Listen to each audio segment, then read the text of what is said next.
All right, dudes, welcome back to the Pang. Oh. All right, dudes, welcome back to the Pangburn Hangout. Today we're going to be talking about criminal justice. This conversation will be led by our very own zombie killer chick, criminal justice warrior. Yeah, this will be fun.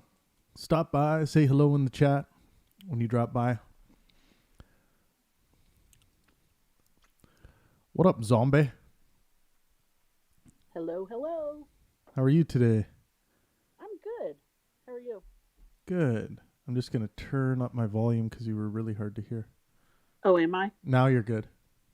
Okay. I think I had my finger over my mic and I had I think, a bit of a cooking accident a few weeks back where my mic didn't work for 3 days. Ah, I I see. either got flour in my mic or some form of liquid. Some form of liquid. Well, probably water or coffee. Who knows? Um, cool. So you wanted to talk about criminal justice today. Yeah. Yeah, there's a lot of stuff kind of going on in the US about either revisiting sentences. And it's kind of funny to me because a lot of um, the word choice is like, let's talk about excessive sentencing. So they're already like loading it up, you know.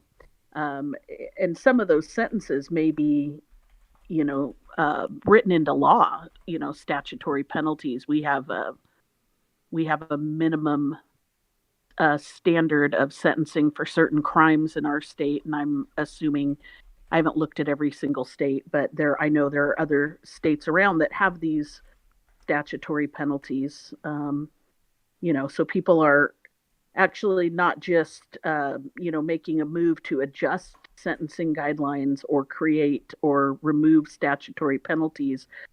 Um, but they're also looking at revisiting people who have already been tried and found guilty and justly sentenced. So to me, Right. that's an irritant with victims and victims' families. And I'm looking at like major crimes like Okay. murder, Yeah. and rape and violent person um, assaults and such. So who do you think's behind pushing for these changes or these revisiting these cases? Well, right now, a lot of the district attorneys, um, it's judges that do the sentencing, right? Unless there's a plea deal, and then the district attorney's offices do the sentencing, and then the judges approve those things. But I find it ironic that we have elected officials that are pushing for that change, and they're supposed to be impartial. Obviously, Right. they're there to represent the people. So I think it's an interesting move going Now, on right is now. there any element of uh, politics with regards to systemic racism as kind of a reason as to why they may want to retry some of these cases because they have this belief that maybe that played a role? Oh, it's not even retrying these cases. It's Just trying to throw them literally out.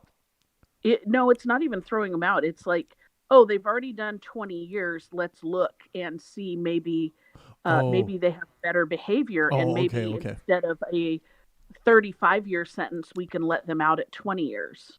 Interesting. Yeah.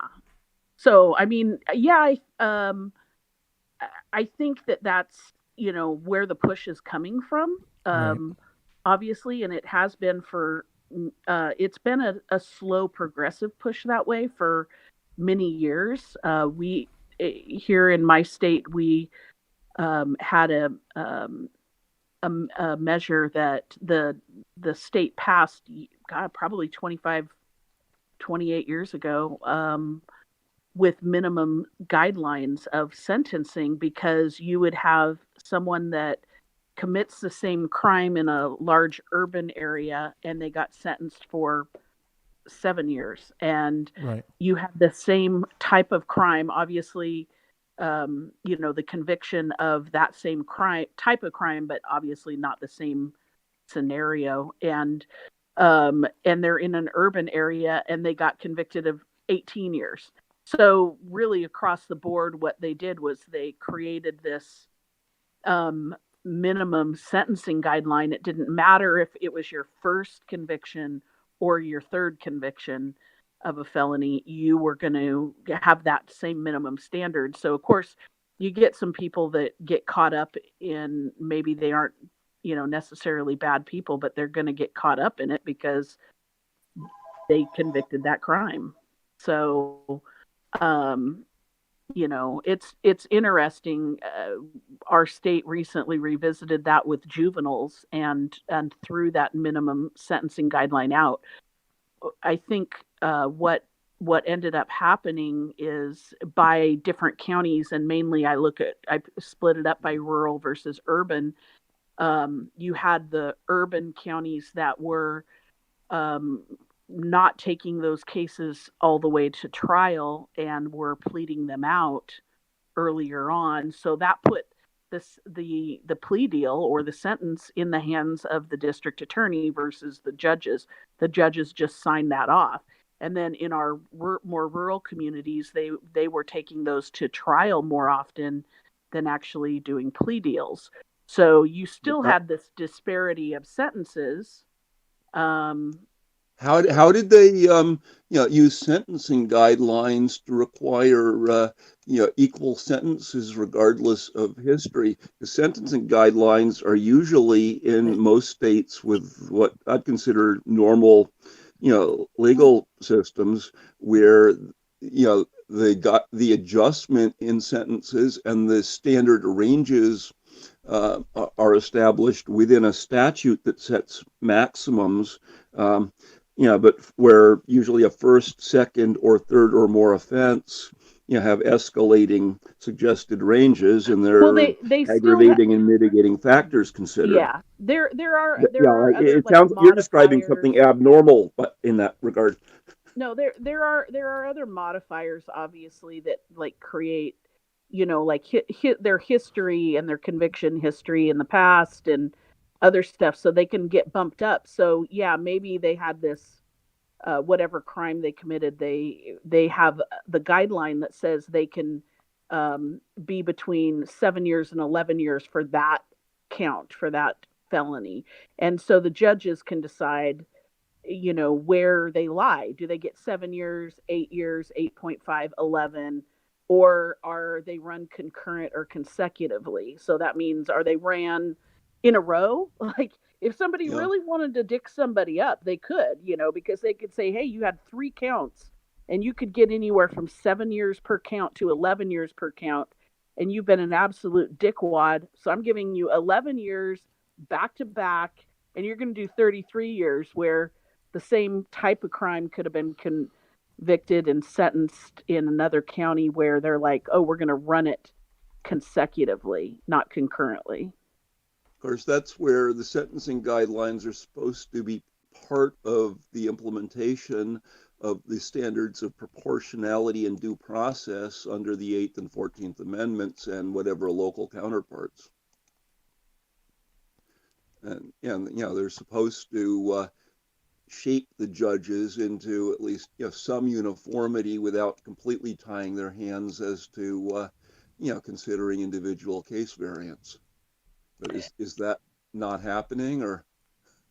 Um, I mean, the thing is at least with the history that I've seen here, locally, is that the sentencing, because people are afraid, when they're like, oh shit, am I going to take it to the box, or am I going to do a plea deal? Like, they don't necessarily want to leave it in the hands of a jury because it could be pretty damaging to them. So I feel like a lot of people tended to take the plea deal, and then that left it in the hands of the district attorney. So it really changed the dynamics, at least. What percentage of cases are pled? Because on average nationally, I understand it's about 94%.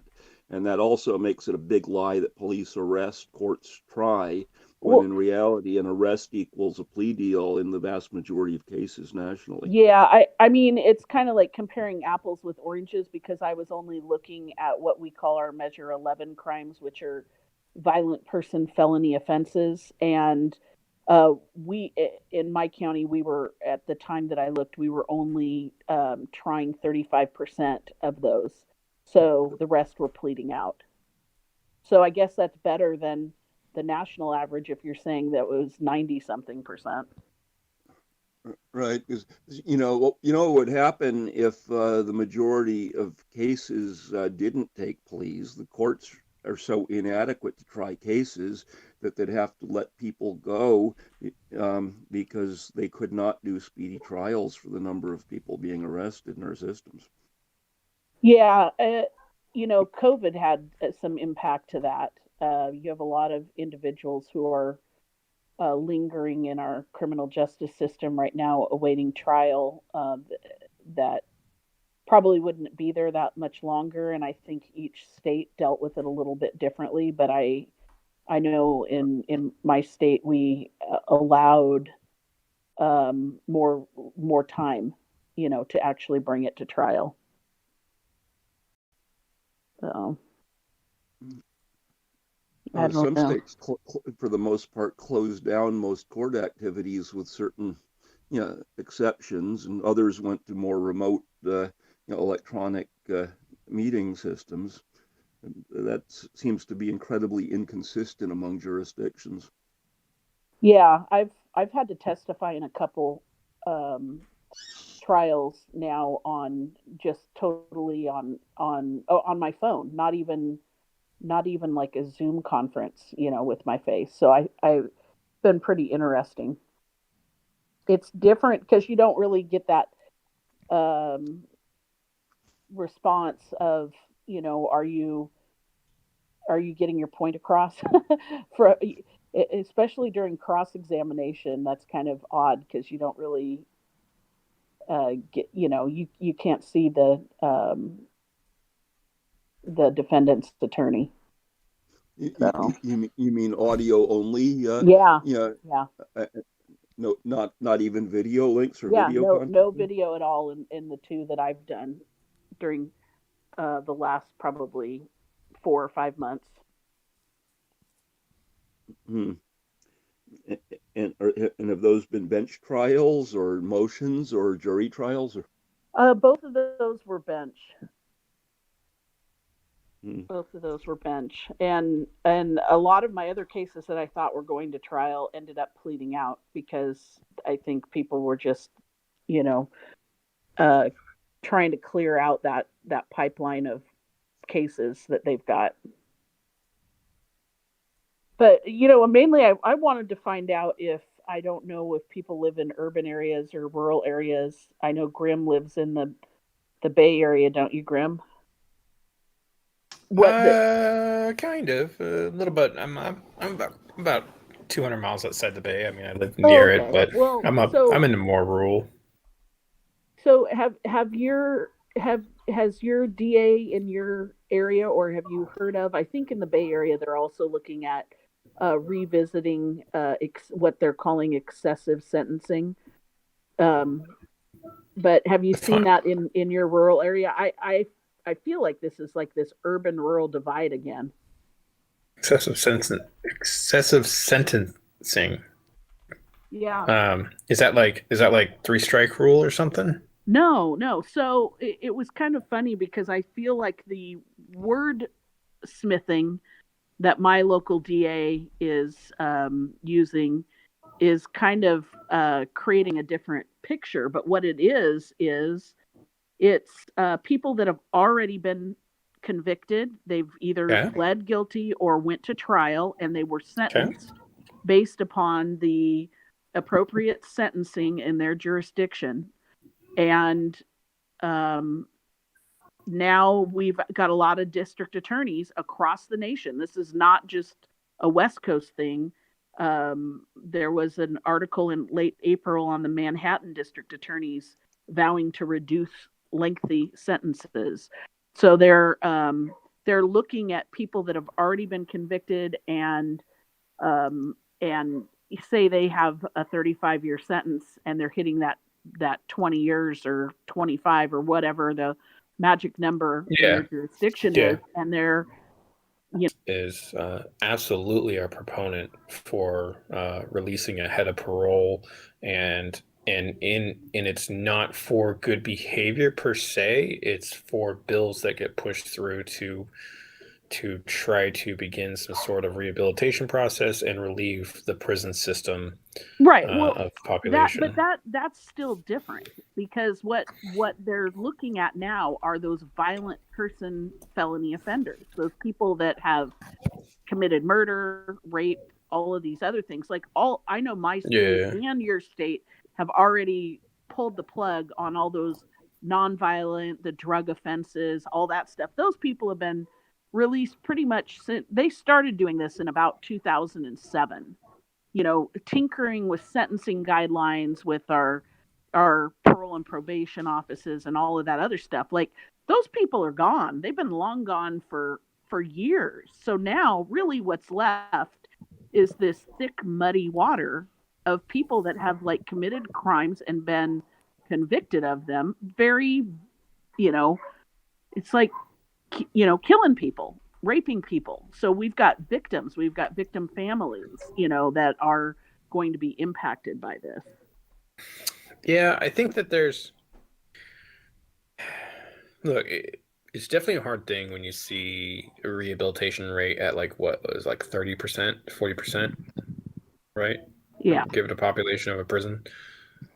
And so you have repeat offenders around the 50% and over ratio. And as a police officer, I'm sure, many people can kind of agree to those things. And I think when you see this issue and you're seeing these people consistently going back, that there's a victim and a crime being committed before they back into prison, and you're like, why the fuck are we continually creating this issue? It's creating problems in our society. For me, I look at it and I just go, the answer is not releasing people back to population. The answer is also not to continuously incarcerate them. The answer is rehabilitation, and I think at some point we just do not focus our funding on that. People say we do, and people say that we try to rehabilitate, but have you ever been in a prison? It doesn't sound like a rehabilitation machine. It sounds like hell. It sounds like it's a threat. It sounds like, oh shit, don't go to prison. Not, hey man, you're going to have to go work on yourself, and it's going to be kind of scary because you're going to come out of there not the same person, but you'll be a better person. None of you don't talk about prison like that. Right. Talk about prison like it's literally hell and you could die. And so that should threaten you enough to do good. And I'm like, hey, dude, what do you like, my parents? Like, I hate how I was taught that way. That's just a stupid fucking way to teach people, because you only have a certain amount of people conform.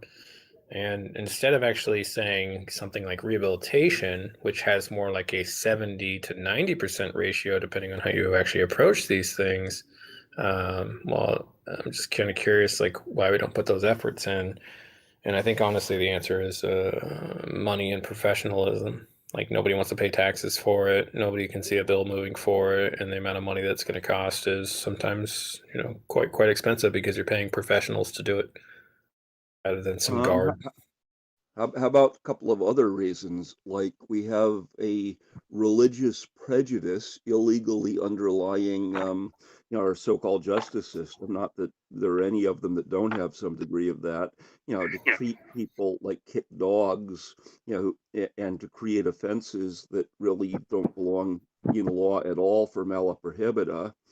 I disagree with the faith being integrated into prison systems to a point where most of the population turns towards a Christian mindset or Catholic mindset, or now also Muslim mindset too. There's a large Muslim population in prison, and I disagree with faith being the answer for rehabilitation, even though many prisons allow those doors to be open so that they can walk in and start professing the faith to create rehabilitation. It just sounds like a lazy way of them not doing it themselves, which is like, no, you need to hire psychologists, you need to hire people that have been there, you need to hire, people that can really relate to these immature people that feel it's okay to hurt others in this world to get what they want in life. And I think that even at old ages, you can still find yourself and find a purpose within yourself that is not faith-based.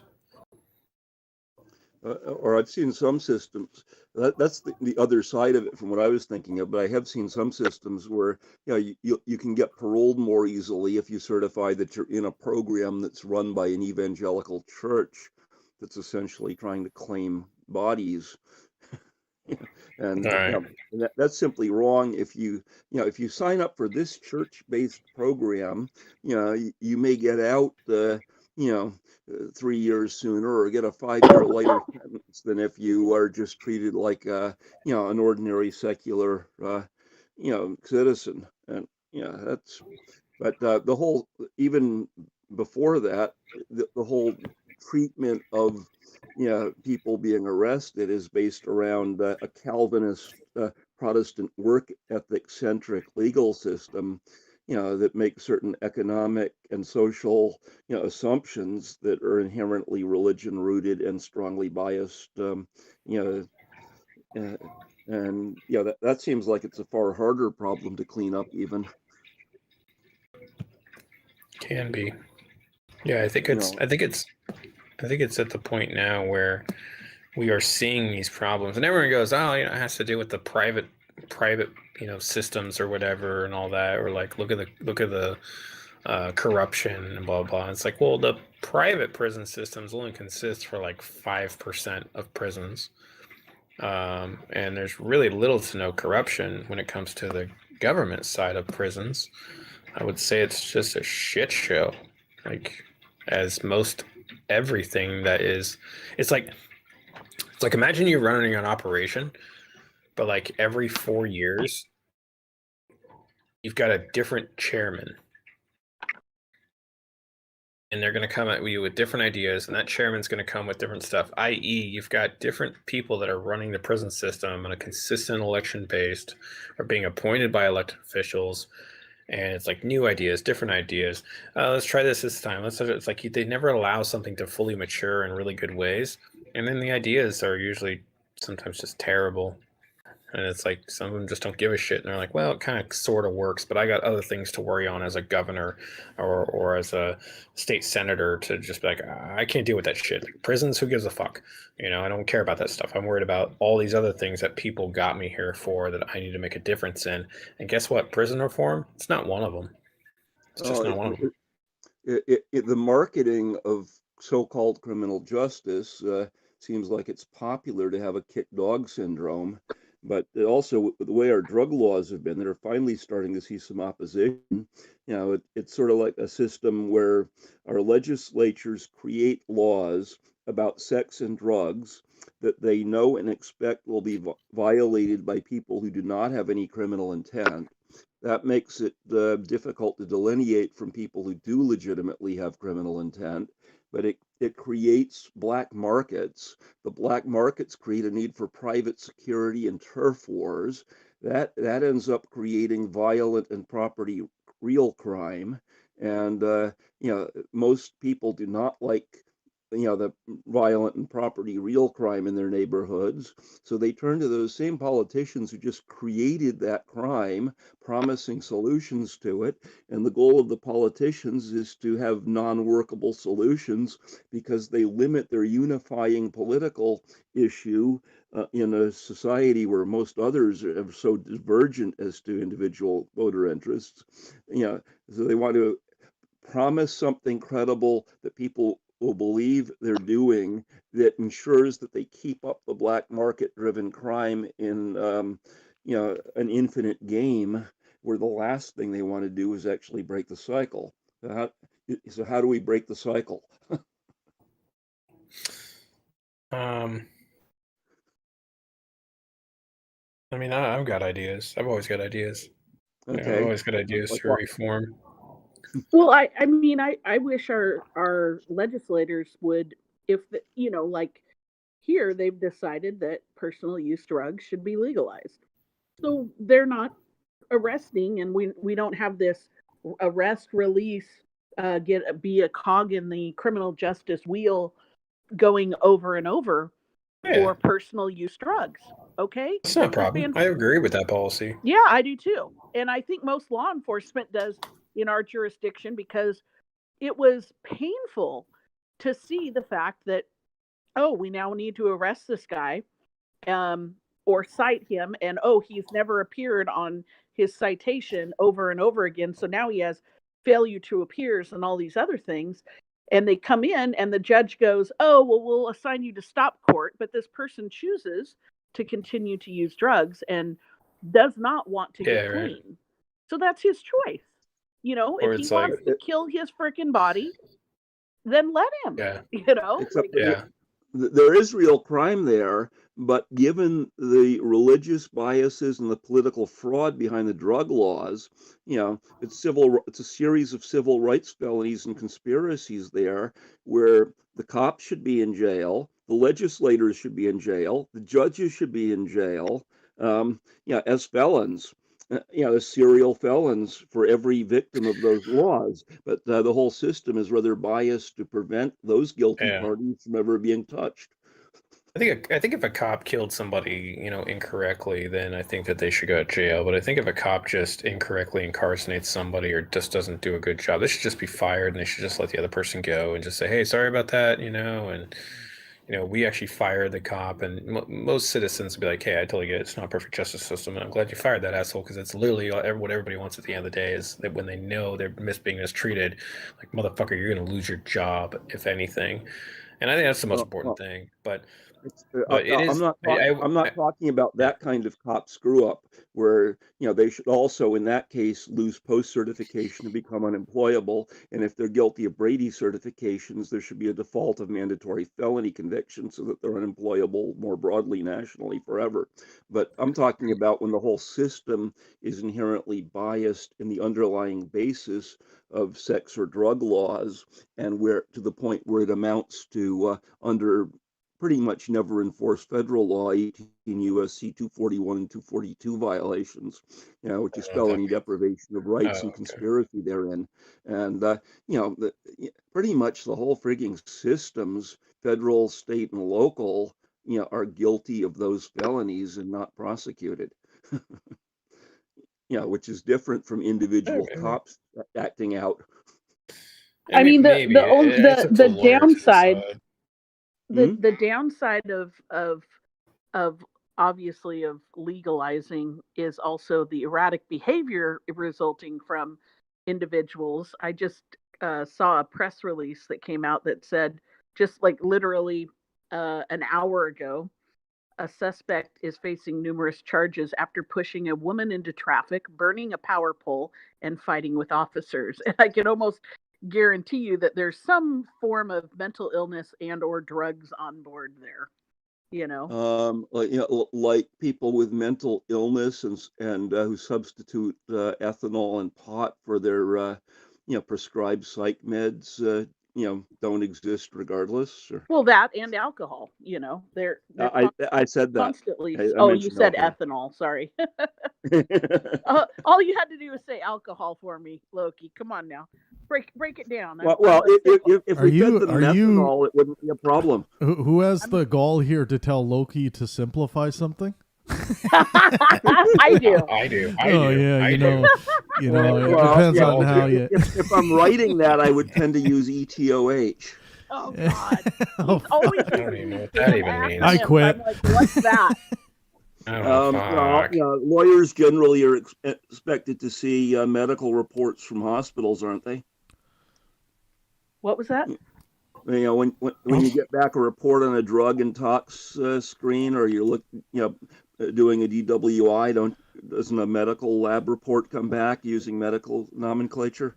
It depends on a Dewey. I think if they agree, they just do a breathalyzer.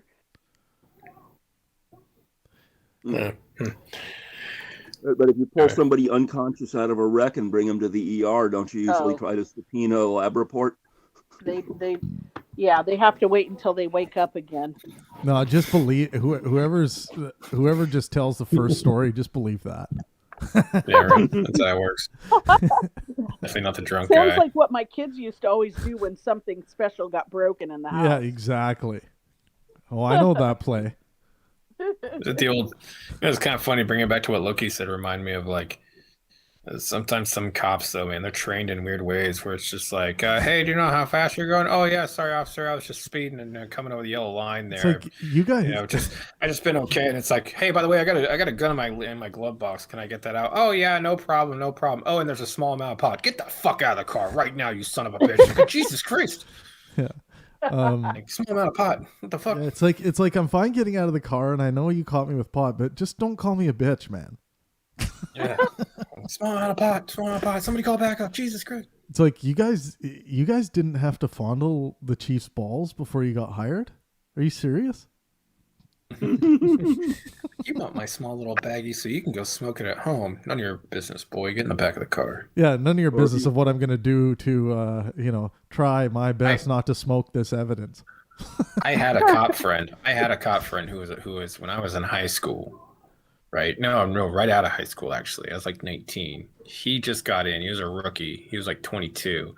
And he used to come over and smoke weed that he confiscated. So I was like, he's like, oh yeah, I just got picked up some of this shit right here. And it's like, oh my God, dude. Did he bring the crack too? No. He only smoked weed. He was a pretty cool dude. So, but he was always doing some just like skirting, or like, you gotta understand, like, law around my town is like slap on the wrist. Like, the cops just have a good day. Like, they're not here to be sticklers, and things like that. They're here just to kind of like give you some shit, get you on your way, and teach you. They're not just like, by the book bitches. So it's a very lax way of doing it. But I like cops that act like that. I like cops that are just like, hey, you get it, right? Like, I don't need to write you a ticket. Yeah. It's like, you don't have a huge record of doing this shit, but you fucked up, and I just need to be here to remind you. It's like people need to see that a police officer is hanging out by the speed trap to not arrest you, but to just say, hey, slow down. I'm here, and you don't know where I could be tomorrow. Slow down. I would think that the majority of communities, it's kind of, that's the way that it's going to lead. It's going to have to go, because they're shrinking budgets for jails and prisons. They don't want people in there. So you better be citing and having a good rapport with individuals in your community versus being a dick. Can you imagine if there was like a one get out of jail free card that every citizen got, and so it doesn't matter what you were doing. If you were robbing a bank, like you just killed 20 people as you were robbing the Jesus. bank, and they show up, they're like, do you have a get out of jail free card? You know what? I do. I have not used it yet. Oh, okay. Yeah, you're free to go. Don't forget your bags of cash. I think that would be fucking Pangburn over here. You're like, I'm going to use my get out of jail free card to go to town. Jesus. Well, you don't want to waste it. You want a perfect little like gag gift to give out if you're running for sheriff ever, or well, I don't think police chiefs, they're usually appointed, but with your number on the back, it's like, the orgy goes down at 7 p.m. If you vote for me, I'll stand in your side during traffic court for that one time that you swear you made the fucking light. Yes. Everyone gets a personal use dildo. Sheriff is when you have elected judges, though. Because however corrupt the political appointment systems are, they're usually subject to administrative law, standards. But when you start electing judges, it's worse in terms of the biases that you get and the campaign promises that are at odds with their professional obligations. Yeah, I can see that sometimes. Most judges, though, they go through fucking decades of scrutiny before they can even hold a title like that. Like, I think I really like a lot of the judges that we deal with in my county, just because they're super fair and balanced. I remember a time when, like, I had to fight for like custody for like my daughter and shit. And I changed my life around and got a career and got to the point where I can get custody of my daughter back. And it was like the judge knew right away about not treating the average, male as like the piece of shit in the household, when it was my ex that was really a problem. and he saw right through her shit, and he was just super fair and balanced, and like his demeanor. And most judges that I deal with actually are just super casual about it. Like they've seen 1,000 of me and my personality, and they're very experienced. And I just think I think judges need to handle that in some ways. There's also this like YouTube, what was it, like a Judge of Rhode Island or whatever it is. Like he's kind of like a YouTube Oh yeah, I think I've heard of him. judge. Like, yeah, Is he's he kinda that like a guy YouTube- that like if someone gets, pulled in for chewing gum and throwing it on the ground, he like gives them a like just a lesson or something, like a piece of philosophy to take away?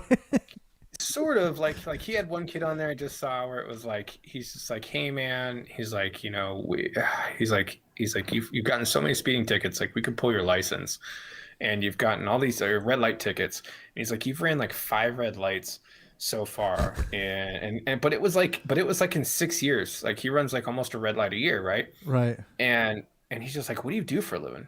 And kid's like, I've been a pizza delivery guy for like 10 years.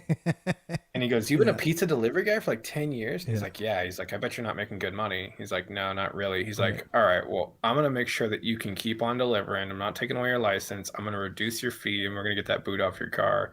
And he's like, oh, thank you so much, man. He's like, keep those pizzas flying, man. I know you're doing good. And the kid was just hella cool, but it was just really cool. It's definitely like a Judge Judy like YouTube channel. But the guy, some of like, those stuff he he understands what people are going through. That's cool, man. So you know what's interesting is the Portland police actually have a program in place that if they pull someone over for lights out, and the people are like, I can't pay for them, I'm just like, I don't have enough money to fix my car, they can give them a card that they can go in and actually have their freaking taillights repaired, because there's people that are like, oh, they're pulling us over because I'm driving while black, so this is like the way of them to go, well, no, we're just pulling you over because your lights are broken, so you need to get your lights fixed. You have no excuse. Not even money is an excuse. Go get them fixed. Here, we will pay for it. All right. I have to run. I'm at my beach house, and I've got a older couple in the downstairs unit that don't know how to turn the TV on. So I'm going to run down there really It's better quick to go down there and not phone. explain it to them over the phone. Yeah, exactly. I had my nightgown on too, so I had to just kind of like pull pants on, and yeah. Anyway, I'll be right back. Why so much clothing? I thought that being sky clad was appropriate. I was in my nightgown. That's it. Why so much? I'm not going to scare these old people. God. Okay, I'll be right back. All right. Mildred will be here. And just like that, we're all in jail. We're all standing before a judge. You keep talking. Okay, I'm muting this because my dog's gonna bark when I leave. That is so entertaining. Does everyone know the dog's name? No. It's Mildred. It's Mildred. Mildred? Yes, we can all. That's hilarious. Mildred in dog attractive voices. Yeah. Okay, I'll leave the sound on because she's got a really unique bark, and I'm gonna put it down low so you guys can hear it. Let's do this is American Idol of the bark. This is Dog Idol. So we're gonna judge this. I can tell. Mildred.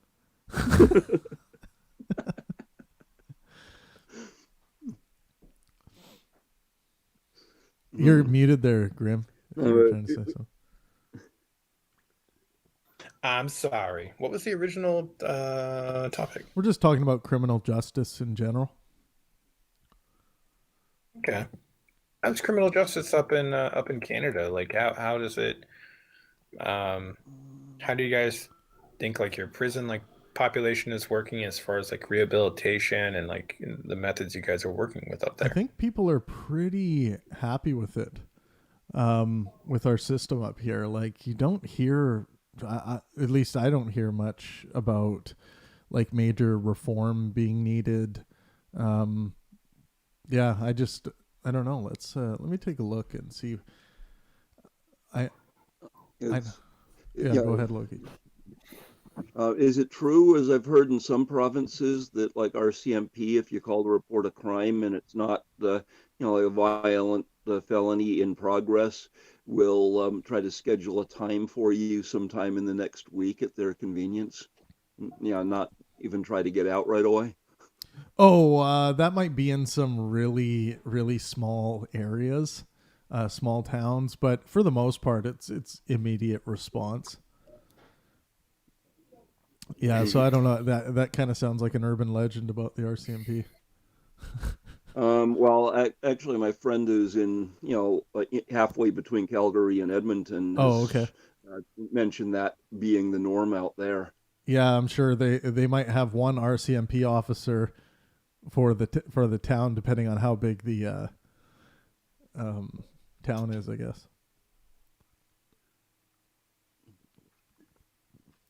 Hmm. And that's right on Route 2, main road, between cities, not even way off in the distance. Yeah, yeah. Uh, I'm pulling up the Canadian criminal justice system, overall trends and key pressure points. Interesting. is you have more nominal uniformity among provinces than the U.S. has among states, don't you? With since it was mid '80s Human Rights Charter, in two parts that Canada reformed to.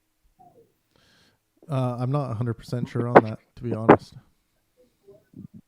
Yeah, I know it's been a few years, but I know I had an interesting lunch at a policy think tank event with a Canadian lawyer who had come down a number of years back, and I know I've worked with some of the top free equality and naturist activists up in Canada, and where I guess there was a pretty pathetic religious history that from what I'd seen and heard about may have been cleaned up a lot more than the U.S. But, we have massive irregularities among states where the whole idea of equal protections of law is largely a joke here. Hmm. What state are you in, Loki? I'm in Virginia these days, but I'm a New Englander most of my life. Okay, so you're still hanging and burning people at the stake, right? Um, well, In the old world. well, well, New England, of course, did that and piling on rocks and stuff. But Virginia just has a witch duck road where you do the more traditional, tie them up to a chair, throw them in, and if they sink and drown, you don't have to kill them. I heard that I forgot what state it was. I was just scrolling through a feed and it said some state ran out of lethal injections, so they had to quickly adopt a death by firing squad, which some states still have Oh, because that's they because ran out. U.S. drug companies were pressured out of some of the cocktail production, and the EU considers U.S. Penalties to be barbaric and bans selling some of the drugs. There's also obtaining lethal drugs through compounding pharmacies and with promises to keep secret who they're actually buying them from. And some of them may do things that amount to criminal fraud. Where's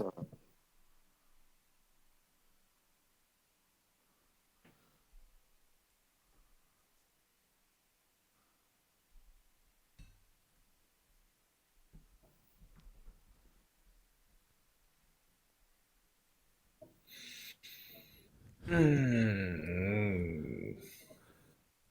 I thought I lost you guys for Yeah, a I probably. second. Oh no, we had a moment of silence for the criminal justice system. For the dying justice system. For the moment of silence for last year's chaos. We do a moment of silence for everything now. All right. An actor We just take a ODs on cocaine, and yeah, you know, have a moment of silence. God. Everyone needs Yeah, one. I know, but everybody needs a moment of silence. No, I don't know, man. I always have these weird ideas about, like, you know, with no with no like proof or anything behind them either. Like it's just like it's like it's like it's like yeah, I'd reform, you know, 70 to 80% of the prison population. But the ones that don't want to reform, I don't know, I'd kick them to like the west side of Australia. Just fuck them. Like you're not allowed to be in the country anymore. Like you just can't be here anymore. We don't want your kind, you know? Like shit like that. Or it's like, I don't know, man, you're in Honduras like now. And they're just like, what? And it's like, yeah, third strike, you know, you're just not getting it. You know, we try to rehabilitate you. We had all these programs, you didn't take anything. You're in Honduras now. Like that's where we're sticking you. Like another prison? Like, nah, we're just gonna drop you at the fucking border. Like, don't come back to the United States ever. Good luck. Fuck it. In some ways, people would feel that that's more harsh than the death penalty. Some people Look how would. Australia worked out. Everybody loves Australia. Founded by freaking prisoners. They get it. They get it. You never know. Honduras might be the most amazing place in 20 years. You're like, oh, it's really nice here. It's like, oh. You know, we got the whole west side of Mexico that's pretty much gone to gangs. Like, why don't we just kick them south of the border? Say good luck. You know, you're going to Juarez. I'll tell you, Chief. Join a gang. If you're into gangs so much, right? Join a gang. There you go. I'm sure the M13 is, or M16. I've forgotten. M13. I think it's M13. Anyway, I think they'll enjoy you, or not. Good luck.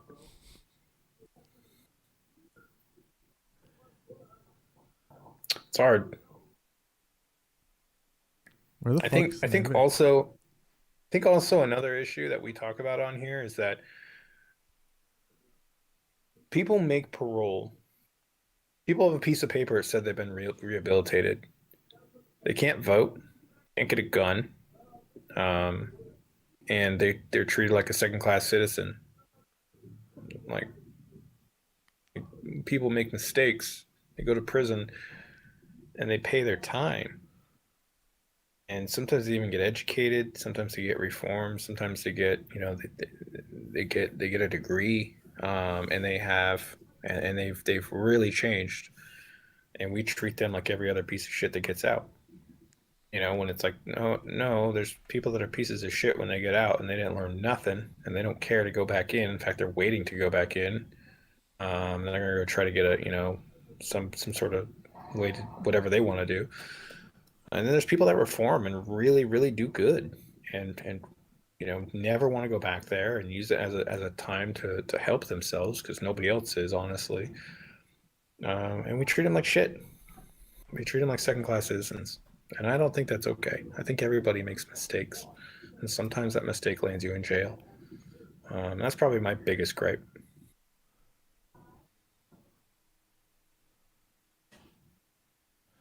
Sorry if I brought the room down. Well, I guess no. You guys remember the Brock Turner case?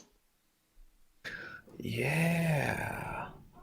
Oh that was like my coming of age one. The survivor of that incident like revealed herself and wrote a book, and I was watching that the other day, and now every time I ID somebody at the bar, it's like a white dude. I'm just waiting for it to be Brock Turner one day so I can punch him in the fucking face. Don't like that guy.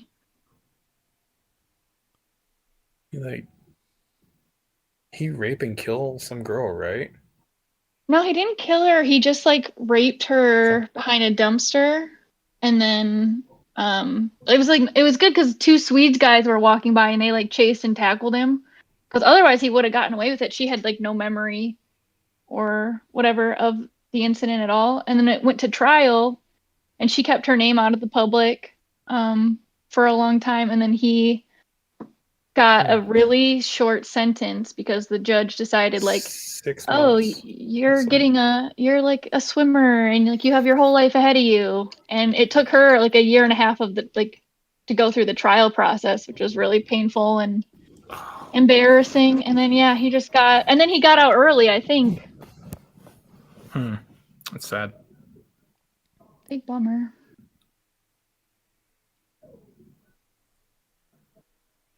Yeah. Well, I think it's not perfect system, but at least he's well known. That's the other side of it too, is that once media gets a hold of your ass, like, you're done. Like, if anything, 6 months is 6 months, but if you're getting talked about around the nation as that guy, like you're pretty much done. I don't tell you at that point. Yeah, I think one of the other good things that came out of it was, even though they kind of lost that trial, a lot of laws went into effect after that prevented that sort of like sentencing from happening. Like that kind of biased sentencing of like, oh, you did this horrible thing, but you have your whole future ahead of you. I have to look at what the legislation that passed was, but that was kind of a bigger win through that. So yeah, it's not a perfect system. But also, I'm not like I'm not a proponent at all of cancel culture, but I think it's totally valid if a Brock Turner came into my bar for me to be like, no, fuck you. Does that count as cancel culture? I'm not sure. No. I mean, it's not cancel culture. Cancel culture is like tearing down a George Washington statue because he had slaves. That's cancel culture. Instead of understanding the time. It's kind of interesting. It reminds me of a saying that I think Dave Chappelle just said on the Joe Rogan podcast, which was like, you wouldn't get mad over a picture of like, some yokel.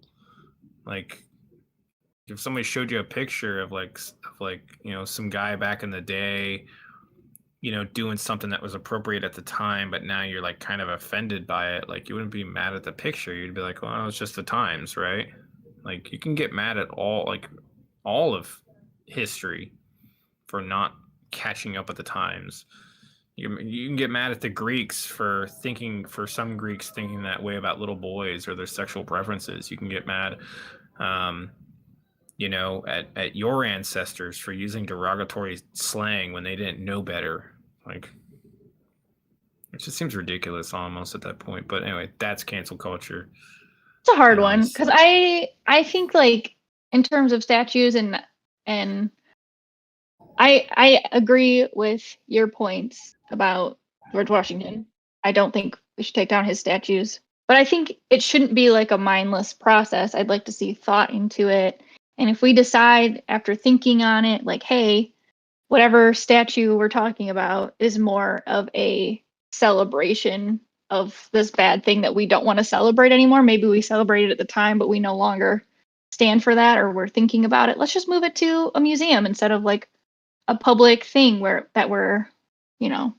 like uplifting. Let's study it, not forget it, but we can study it in a museum if it's something we don't believe in. Which that's literally what happens. Like most statues that people want to repurpose that area for, and there's a statue too, they'll either auction it off or put it in a museum. So like if you have a statue of Robert E. Lee in your town, and the town decides, hey, we don't want a statue of Robert E. Lee anymore because of what it represents, okay, then how hard is that to vote on it as a people? Or do we go and form a mob to yank it down using rope, and then nobody cleans it up, I guess?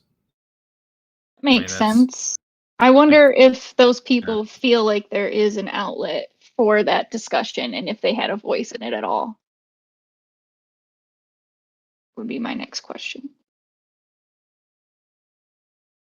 Mob mentality does not have a voice, in my opinion.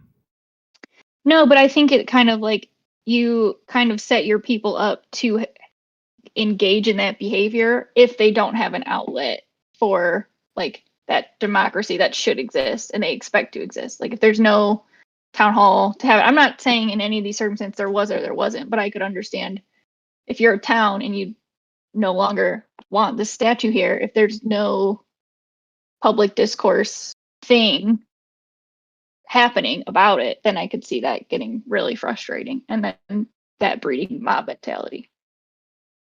Yeah.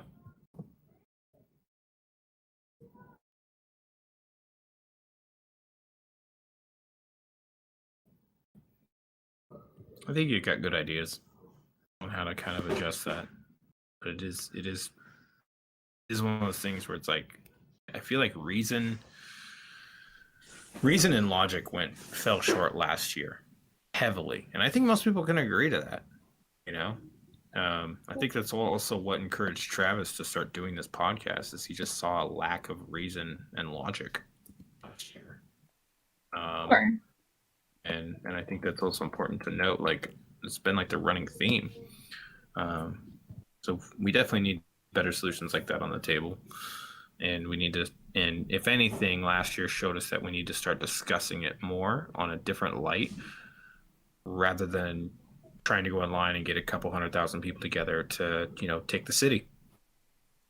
Yeah, I agree with that.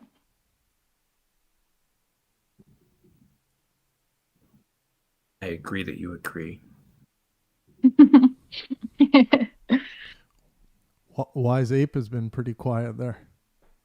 Yeah, Wise Ape, what's your problem? Well, I was kind of like surfing Facebook while I'm on here too, so Oh, I'm nice. like, I have a split screen, and I was thinking, wonder if they think I'm just like staring at. He's a statue. But I don't know. I don't have a problem. My birthday's today. I'm 39. Hey, happy birthday, brother. Happy 39. birthday. Happy birthday. To you. Thank you. One more year until you're an old fart. Enjoy Yeah. Hitting that 40. it. Hitting that 40. My wife got me a Proctor's lawnmower proctology exam. for my birthday. A lawnmower. I love it, man. Your wife Yeah. got one more. That's nice. God, I'd come I back got- to a I got her proctology a, exam. What A the heck's vacuum going cleaner on? for her birthday. So. Proctology exam. Yeah, we started talking about the inner workings of the technique behind the bend over rectum check. Bend over, spread your cheeks, and cough. Yes, exactly. Have you ever had to do that? Yes. Are you kidding? I almost got shit on once. Oh no. Oh man. Did you find anything, This or girl were was you like, was it a false alarm? I'm really sick. I'm Oh. really sick. Oh. And I said, yeah, well, you have something protruding from your rectum, ma'am. Oh. Bend over. Spread your cheeks. Give me 2 good coughs and you'll be done. And thank God I didn't get down there like I was a fucking catcher, because I would have had a face full. How did they And she train you for that? What did I just She walk coughed into? That's a once. good question. And I jump out of the way. She coughed twice and she would have hit me right where I was at. Oh my god. It was like a fucking salad shooter. What did I just miss? Liquid. It was liquid. Oh man. So she She was sick. Some sort of exam that, I don't know. It's kind of gross. I got, for about a month, I got these little Far Side comics Oh, yeah. in my mailbox that said "Never Nice. stand behind a coughing cow." Oh yeah. Yeah. Gary Larson. God, I love Gary Larson. I was taking my my son does horseback riding on Fridays. Sometimes I go with him. So literally we show up and there's a horse tied to a post, and I come over with my daughter and we're just petting the horse or whatever. And then my son takes off with his horse, and I'm just hanging out with this horse, just hanging out. Nobody else is around. That's fine. And then my daughter goes to sit down and play with the dog, and I'm just sitting there on my phone. And I look over at the horse, and it looks like it's going to shit because its tail goes up, and I just hear air coming out of the asshole. And I was like, all right, horse's fart. That's fine. I can't describe to you, and I'm like 20 feet away from this horse. I can't describe to you the pocket just hit everything and everywhere, to the dog looking up, to my daughter looking up, to me just going, oh, that's a horse fart. Fuck. And I have just flabbergasted of just like, damn, that thing couldn't clear a room. It cleared an outdoor area. It was that bad? In the wind, I mind you. It was like, and I just walked. Like, I abandoned my child. That's how bad that was. Oh no. Jim, you consumed horse molecules, horse shit molecule. Horse poo little particles. molecules. That horse's shit went in my fucking body. Ugh. It's not cool, man. Did you I didn't get like think a horse pink fart- eye and pink nasal passage and pink Is throat? pink? Are you pink now? I'm pink inside. Everyone's pink on the inside. You know how it works. No, but it was rough. It was rough. But it surprised you how much a horse fart is impactful. Yeah. It's funny. true. It's true. And I've been around cow farts. I think horses got them beat. Ugh. Let's True. set up a test for this. I Yes, need to Travis. You need to know. We'll get you to a horse ranch real quick, and then like, how was that horse fart? Oh, know. Try the cow. I try the cow and give me a rating. Yes. Yeah. Now Yeah, try my what do you wife. smell? What's that aroma? Fuck.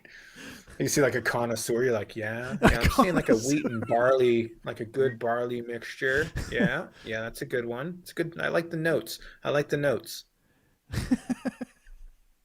Real palpable on that one. Oh, that's funny. So I went downstairs, and the couple that's down there is like almost 90, and I had to listen to cute little old stories. Oh, I yeah. thought that's what you were talking about when you were talking about cupping and holding and the coffin and the liquids everywhere. And I was like, No. like that was downstairs. Jeez, what's No. going on down there? I literally Yeah. thought that's what you were talking about. Oh And I my was God, like- Grim.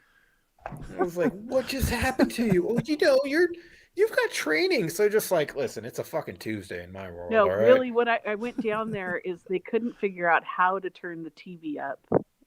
Oh. And there's 4 remotes down there. And so I took 2 and I said, leave these alone. And then I'm like, It's funny. up, down, on, off. They were cute. Just say, Google it, huh? Oh, Yeah. no, that would not have worked. Ask Siri. Yeah, maybe we should put an Alexa down there so you can just ask Alexa if you need help with anything. Or just ask, put Alexa in front of that horse fart and ask Alexa, how Wasn't there a Universal Studios like ride or movie where they would put scent in the air for different things back in the day? Do you remember that? I think there was a Disney ride too. I remember hearing about that. I think where you would fly and they would spray orange and all this other stuff. I bet they don't do that anymore. Yeah, I think some of know. their rides are scented actually. Are they? I mean, Yeah. I just went to Universal Studios I think 2 years ago, and I don't remember anything like specific that was like, that's an interesting smell. The Jurassic Park one was a little interesting, but other than that, I think I don't know anything like specifically, because you have like general smells of like It was the one Of, where like, the the themes shrinking, and the stuff, incredible so- shrinking something. like Honey I Shrunk the Kids, Yes, maybe. it was Honey Oh. I Shrunk the Kids, but maybe they That don't ride's have probably that long one gone anymore. by now. Yeah, I can see something like that possibly. I went to we went there for the Harry Potter stuff and Transformers and Jurassic Park and all that, but they didn't really have anything that was like messing with your sense of smell. Really, it was just generally stuff. So if you do the Jurassic Park ride, you're on water. There's a bunch of plants around, and Oh, I love the Jurassic yeah. Park one. That's been there a Yeah. while. They just redid it for the new Jurassic Park, so we're thinking about heading back down and checking it out for the new one, because it's all now it's all done with a new style. but it's kind of like still the same old. The Harry Potter one was really cool, really cool. Like, I don't even know how to describe that ride. Like, it's a long waiting line, but so hit it like really early in the morning. We got a special pass where we did like super early in the morning, and there's nobody else in the park. Fast and pass. We rode. Yeah, Yeah, I love it's not a Harry fast Potter. pass. I've read It's all like the books. it was It's like an like extra their early. $100. It's like their and- early bird pass. Early admission. Yeah, it's like an early admission. It's like an extra $100, and you can go and hang out in the Harry Potter area only for like 2 hours before everybody else got there. So we did this Oh, that's ride, cool. and and they built a model of the castle. It's fucking huge. And it's a ride that goes through the castle, but you don't see the outside at all. It's all inside, and it's like your feet are dangling, and you're just kind of on a harness, and it's so many like 3D effects, like it's a consistent go where you kind of like play through the through the whole series, the whole movie series, and you're kind of getting tossed around and thrown stuff, but the visual effects that happen, you're like, I don't know how they pulled off that, but it's a mixture of like animatronics with 3D, like kind of like lights and stuff like that make it look like it's in your face. And you're not even wearing glasses or nothing. This is just raw. And so it's pretty intense. It's really cool. And I just thought they really knocked it out of the park with that type of ride. Yeah, that's a better way about putting it. It's kind of a trip. That's pretty cool. Yeah, it was really cool. And the whole castle, like you're in this long waiting line, but when you're there early, you just walk through it, and there's just so much stuff. I used to like Universal Studios almost better than Disneyland. I haven't been to Disneyland in years. I love Disneyland. Decades. I didn't go. I mean, I used for to the first time both, until I was 28. Oh yeah, I mean it is a magical place. I would usually finish a book waiting in line in all the lines, for the weekend or whatever, the 3-day pass that we go on. Disneyland is definitely better probably than Universal Studios, but Universal Studios kind of has some little niche of like doing things. It's just fucking packed. That's the hardest bit, honestly. It just gets so don't packed, waste your time at Knott's Berry Farm. Is that even around anymore? Oh yeah, and Knott's Berry's still around. That is like the dregs of society. How about just going to the carnival that's coming through town, like the people that work for that carnival and travel with it? Oh my God. Carnivals are pretty cool. Carnies. The carnies. We call them carnies. Yeah, come on. Yeah, we call them carnies. Yeah. Carnivals are pretty cool, but at the end of the day, I'm just trying not to get canceled. I didn't know if carny meant something. You're already canceled. Don't worry about it. You're already past that part. But I think. Excuse me. They make waterproof headphones, don't they? Waterproof headphones? Like that you can wear in the shower. I gotta go take a shower, and I just thought that'd be nice if I could. Hey, why don't you? Yeah, you can go and take a shower and continue to talk to us. Just don't drop your phone. It's called speakerphone. Zombie's just saying she wants to see you shower. That's what she's getting. No, I just think it'd be fucking hilarious. See them all sudsed up and stuff, and but just full on Pavarotti because we'll see your nuts. So full on Pavarotti opera as well. That would be amazing. So I can literally do that, and you'll only see me from like the barely the chest up. But yeah, I can literally do that. I got like a shelf in my shower and shit. Because sometimes I'll just be watching YouTube, right? And I'll have clients call me, and I'll just fucking answer. Just like, I don't give a shit. And it's kind of funny, but it's like even the video style. It's like you can only see certain up. I'm working. I got shit to do. Like I'm always. Yeah. Hey, I gotta don't ask let you life guys stop a question. me. But when I talk to like my Wise. parents or my brother, I always have to poo. So I literally end up going to the bathroom every time I talk to my parents or my brother. Yeah, like there's got to be like, some kind of reason for that. I guess I must get really relaxed, and then it's just like, okay, it's time to poo. Sorry, that's so bad. Where'd White Face go? He started getting naked, and then he left. I know. No, I'm just thinking about what I'm gonna do here. Yeah, I do think they make headphones now that you can go swimming in with while you That's wear kinda them. cool. I mean, it makes sense. I'm sure they do. But my wife signed me up for a run tomorrow morning. I got to get up at 5, so Which are you doing a half or what are you doing? no, it's just 6K, and I think she's doing a 5K. Oh, that'll be fun. Yeah,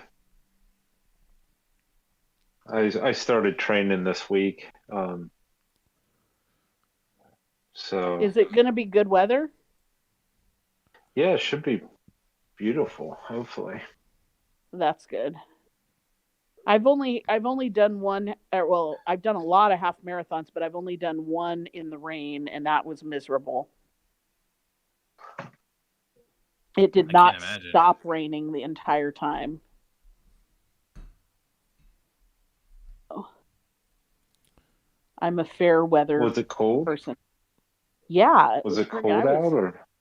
It was on Mother's Day. It was the hippie chick half out in it was here in Oregon, and then it rained so hard the entire time. It was raining sideways that by the time I finally had to go to the bathroom, I could barely get my leggings back on. I was like, do I finish this with, or I'm like, I'm already 9 miles in, like I've just got to finish it. It was terrible. Yeah, that sounds miserable. The hardest half I ever did was San Francisco. It was the US half, and it went over the Golden Gate Bridge, and you would not believe the steady incline going up that Golden Gate Bridge. Mm-hmm. It is super steep. And then all the little hills and switchbacks to actually get up there. You're going through a neighborhood and stuff. Travis looks like he's enjoying some good weather. Yeah, man, it's been nice and hot here. It's been really same. nice. It's a cute little tank top, Travis. Oh, West thank Coast. you. The fashionista today. I Fashionista. just, I saw the sun and I thought to myself, you're worth it. It's such a shiny object. Hey, where'd Loki go? Loki left. He keeps popping in and out of different voice channels. I keep seeing it out of the corner of my eye. I don't know. I what think he's trying to doing. see the video. Sometimes the video doesn't pop up, and you got to kind of change channels sometimes and Gotcha. do funky things and shit. Do that funky voice chat. Oh, Bye he said bye. no audio. He's not able to hear us. Oh. Check one.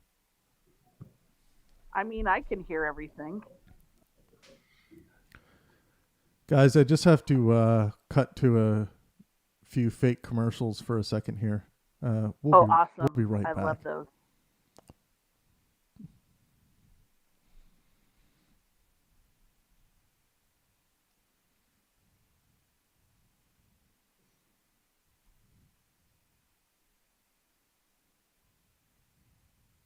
Are we officially off air? Because, no, it's true.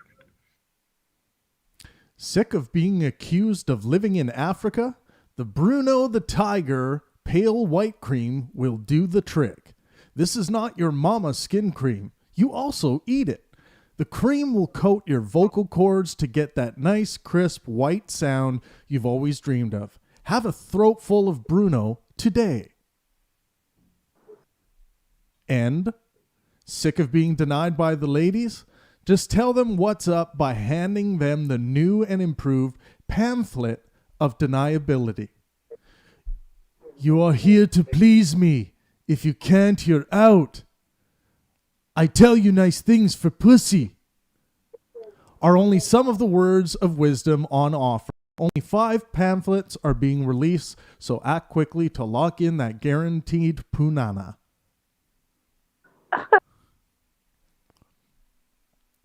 Do you ever feel sick of listening to the person you're having a conversation with? Have no fear, the Nivik noise-canceling ear implants are here.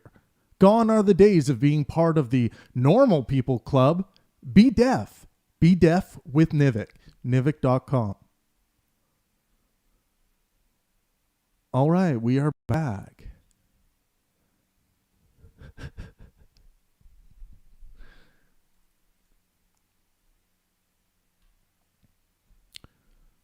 Gonna have to write some more. Da-da-da-da-da-da.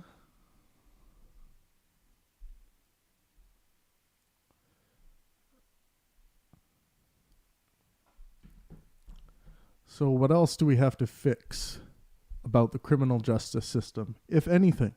Let us know in the comment section. Oh my God, a lot.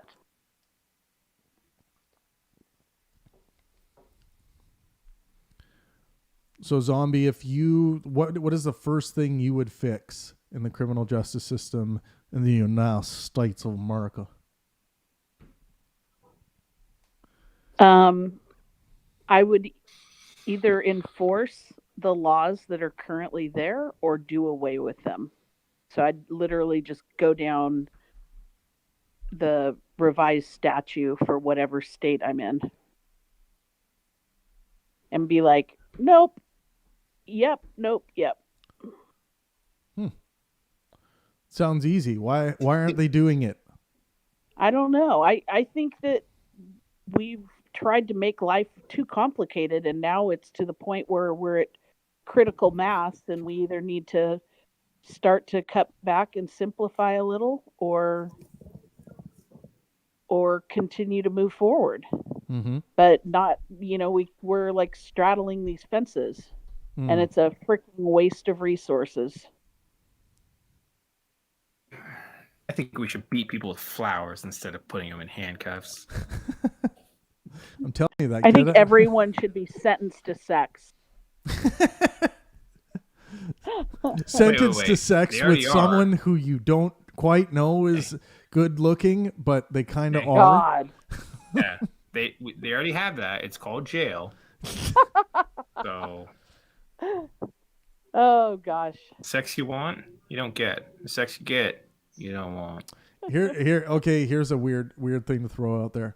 Zombie, to keep the prisoners more, let's say, or let's say less ravenous, do we allow professional sex workers to be paid by the government to work with inmates? Would that help anything? Hell no. God, no. Half of the inmates in there are just disgusting. Those poor women. Of course there would have to be rules, people, right? I used to tell people that I would, if I ever became sheriff, that I would give them marijuana in their cells, and they all loved me. They were like, "Yeah, you're the best. I'll vote for you, sheriff." And now it's all legal everywhere. I think that we should do that. Hell yeah, dude. You need a personal use bud. You want marijuana, you get it off a commissary. What do you want? Purple haze, whatever else. Dude, okay. Weed. Go toke, dude. Or dudette. That's what we should do is instead of your lovely pastor walking down handing out Bibles and sitting with them, give them some have a weed. spirit guide, give them some fucking weed and blow be like, hey, some man, fucking weed on? in their face. Right. Yeah. They should just be pumping. You know what? We should probably make the Church of Weed, Grim. Let's do it. Shouldn't they be just pumping marijuana smoke through the vents in prison? Like just pumping.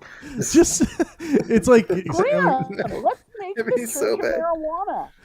But seriously, we could revolutionize incarcerated people's lives. Well, if anybody's going to do it, Portland will. Yeah, Portland would be the first to do anything. They gave up part of the town to this mob and said, "There you go." Well, we felt here at Portland it was, really imperative to slip acid into our prisoner's cell and dose them up while they least expected it. No, it's totally their choice. They get to decide whether they toke or not. No, I'm saying put the breathing apparatus, shove them up their nostrils, and just pump cannabis through their body all day. But we give them we have little tubes for CPAP machines. Exactly. And they get just a little bit of, they get a couple puffs every night. Travis is like Travis is thinking there's like some like enclosure that like closes on your cell. I Cannabis guess. just pours in through the exhaust, and then like the people that you hurt like appear on the wall like via projection. Yeah, exactly. And you're just And then you forced to think deal about with it. your shit. Yeah. Right, and then there's like childhood pictures and shit, and then there's like personal messages from family and friends. And Yeah, you're like, exactly. oh fuck! You got to Like, build gotta these think about it, compilations. Yeah. right? Like you just gotta fucking think about it. And too bad, right? Like it's no getting out of it, man. Like you're Yep. gonna face your demons tonight. I used to have this fantasy to make all jails and prisons efficient. And you put the clothing on this clothing bag like you see at in a conveyor that goes around like you see in a dry cleaning place. You know what I'm talking about? One of those, they kind of go around. They're like, oh, my clothes are on Yeah. number 238, and it comes to Yeah. you. So I used to think that you could why not just hang people from those in little bags, and they have like, just put a fucking catheter in them, and it's time for them to eat. You just like zip them on over, and like, here's your food, and they get to Wasn't there nibble. like a movie like that? Yeah, or I think they whatever? tried that They in eat- Nazi Germany. and then it's Yeah. time for them to exercise, and you unzip them from their bag, Oh, and then they go Jesus. and run on a treadmill, and then okay, you're done. 20 minutes, get back Shit. in your bag. Okay, Metalworks in the YouTube Easy chat. bag. Metalworks says, no, you wait. First, he says, why not make prison like a boot camp? We can deal with that after. But he says, no, you pump the weed smoke through the vents. Yeah, that's Hey, what I was saying. Metalworks. Yeah, I know. Yeah. Why isn't Metalworks in here? Where is he? He's in the He's working YouTube on chat. He's holding down the fort in the YouTube chat. Gotcha. Oh, Loki took off again. He Loki must be keeps having bouncing. technical difficulties. He's- He's probably frustrated. maybe as all he's- fuck over this. Oh yeah, he's gonna come in here. Yeah, well, yeah, you guys, the way you gotta put.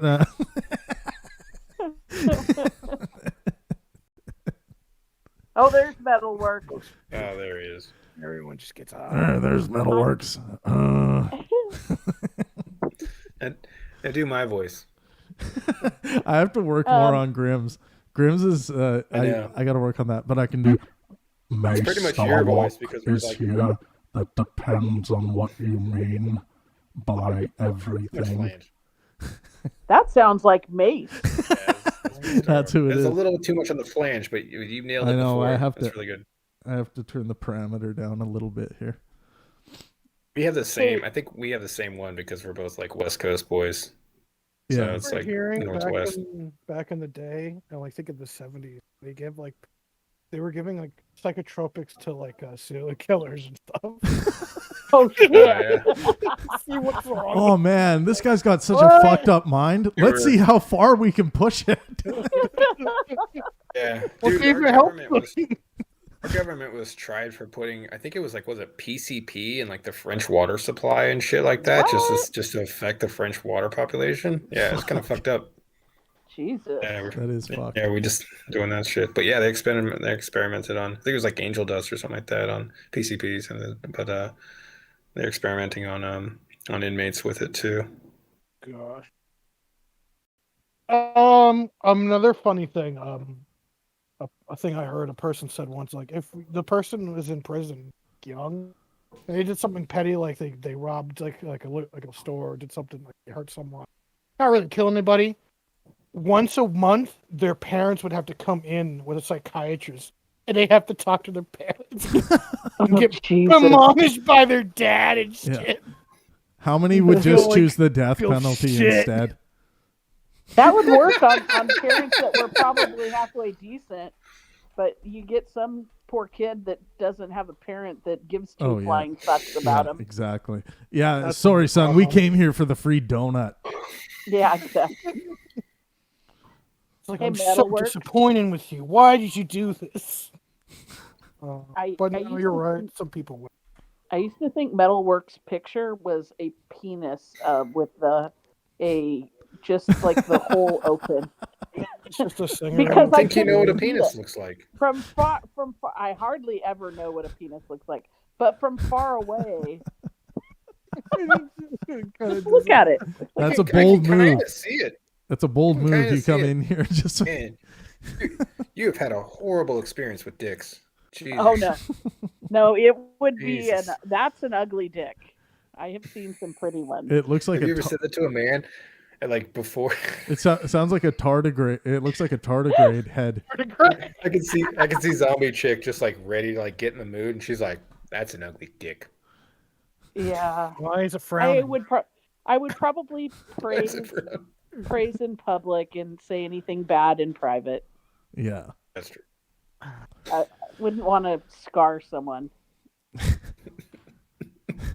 you wouldn't I want to think make you it scar a worse man for by them saying than it his dick already is is.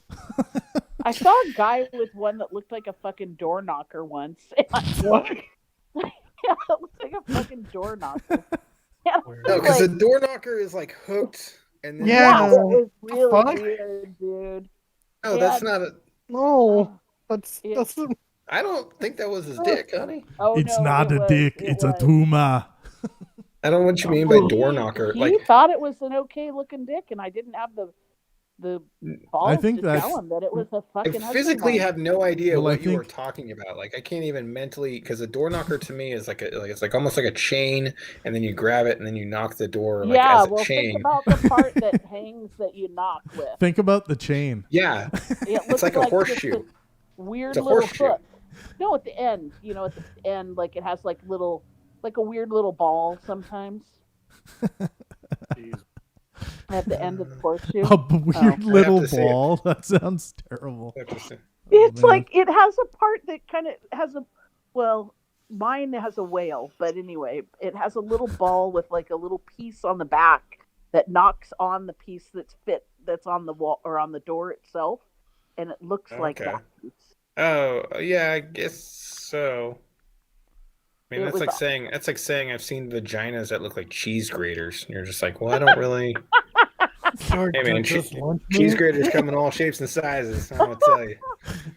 Wait, what is that? What is that You're just like- website? Metal, is that what you were just saying? Are these Lunchables or a vagina? Oh, sometimes they look like lunch meat. Yeah. Oh! You can also play the game of I think it's either armpit or vagina. Oh,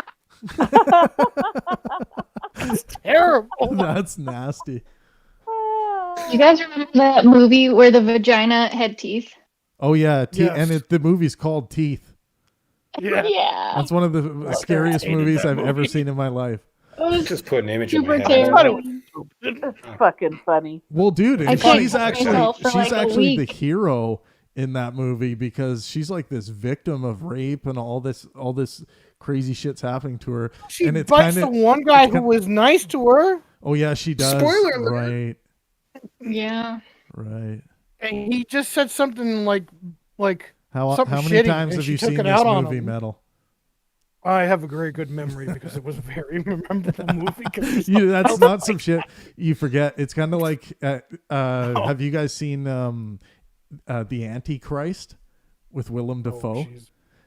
There's a No, scene I heard where the about that. girl gets like possessed and she takes scissors to her clit and cuts her clit off, and it shows it. Oh, Ugh. Yeah, oh. like now that is a scene you will never forget. 100%. I also Oh, was I- reminded. I also was reminded Back to of Justice teeth Reform. because Back to Justice Reform. Back to Justice Reform. Yeah. I was also reminded of teeth because I recently played a game called Carry On where you play as a monster that's just basically teeth and tentacles. It's a reverse horror game. And you Is just that go the in one- vents and just.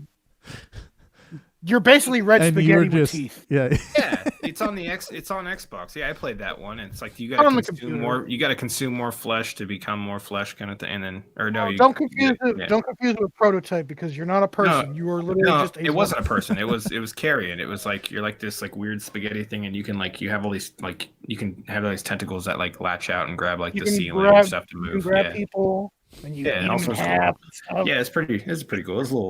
It's a little 16-bit game. It's kind of funny. I like the pixel art. It was great. I know some of the pixel games are bringing back, dude. I just downloaded some other little pixel ones that were kind of fun. I just like it when they look really nice like that, like the effort put into them. It's like bringing you back old school. You really feel like a really devious little monster. The shit you could do. It's funny is some people kind of make fun of the fact that I'm an adult, I'm married with kids, and it's like, oh, you play video games, and then you go to research like the average video game player age, and it's between the ages of 30 and 40. And I'm like, yeah, that really confuses me because who's doing it? It has to be boomers, right? Because really, there's still normal people that grew up off video games, like our generation. People that grew up with Atari 2600s and like the original NES are in their 40s or 50s right now. So like it's not a big deal that people in their 40s or 50s are gamers. Yeah. Right? What people like that are left? I'm just confused by that. Shit, my dad in his 70s still games. Yeah. I'm seeing like Reddit posts and stuff like that of like, oh, my grandpa passed away, and it's like I got his like Xbox in full like 50 games, and you're just like, your grandpa fucking game. My grandma, we had an Intellivision. Not a lot of people know what that is. We had Intellivision for a long time, and my grandma always had it. Right? And every time I went over there, I was like, Grandma, can I go dust off the Intellivision? And it was always tucked away and stuff like that, but it was always clean. And then after she passed away, my mom was like, yeah, GR, like play the that might make sense in the 70s and 80s. If you're a kid in the 70s and 80s, your parents, they fuck video games. Like, what's that? It's like terrible. But right now, like in 2021, like literally, like if you're 50, 60, you've played video games. Like, it's been long enough right now. Most people play games on their phones too. Yeah. Even though they're kind of bad games. I found some good phone games though. They're there. You gotta look for them. But there's a billion of them on the phone. There's a lot of garbage on that market though. But like I said earlier though, I think in like police reform, maybe some kind of boot camp. I think it really depends on the prison. Give them something to do. Keep them. One of the biggest problems they have with prison is that sometimes when these people go to prison, it's like a criminal college. Yeah. I don't want that to happen. Another big problem is sometimes you'll arrest like a high level gang member, and even though he's in prison, he can still do shit. Yeah, he's still got his enterprise going. Yeah, they use the people that work at the prison. And concepts like isolation make things work. Like, if you're for rehabilitation, like, isolation is not rehabilitation. It's going to actually turn people more psychotic, more crazy. Like, it's going to cause more mental health issues than it would people trying to be integrated into... We want to rehabilitate them, not just sit there and do nothing all day. Yeah, putting people in isolation for 1 to 5 years. It's imperative. If they're not enlisting in some form of job skill training to have a way to make money when they get out, they're going to get right back into the same hustle. If they're learning tools of the trade of being a criminal in prison, it's going to be even worse. Right, but you know what? Prison disrupts what's going on in the community. I mean, that's what it is a timeout. Well, no, they're just getting into one community to a new community. Right, but they're not gonna stop doing the same shit in the community if they don't have consequences. That's the issue. Yeah, but what are these people doing that are in prison right now? So that's the problem, right? If people are in prison because they've been put in prison for smoking a joint, that's insane. That's stupid. Yeah, so the problem is we want people in prison that are murderers, that are rapists. Right, so the people in prison that we want are rapists, murderers, people that are dangerous to our society, and that's what we've got in prison right now. So someone that's smoking joints or is dealing. Wait a minute. We don't want these people. Most of those people aren't. That's not really how that works. Go show me any prison where somebody's in there for smoking a joint only. It's usually trafficking. It's usually just trafficking. Breaking probation. It's usually either violent. It's usually with a known violent offense, right, or trafficking. And I work with groups right now that are trying to get prisoners out for trafficking because their state has now legalized. And so they should have an outlet to now get out because the state's basically saying we were wrong, that, cannabis is actually a good thing. But it's only for non-violent offenders. Yeah, So and I think that the yeah. majority of them, including the Growing, feds, basically, cultivating people like have that. already released them because they A lot would of them. rather get them out. Yeah, I but got a a lot, buddy of mine. a lot of check people go back this in out. for probation violation, right? I'm not gonna mention like large names or anything like that, but let's just say I've got a lawyer friend of mine who went to jail for growing medicinal, and he was a lawyer. His wife was a proponent and a doctor, and he went to federal prison.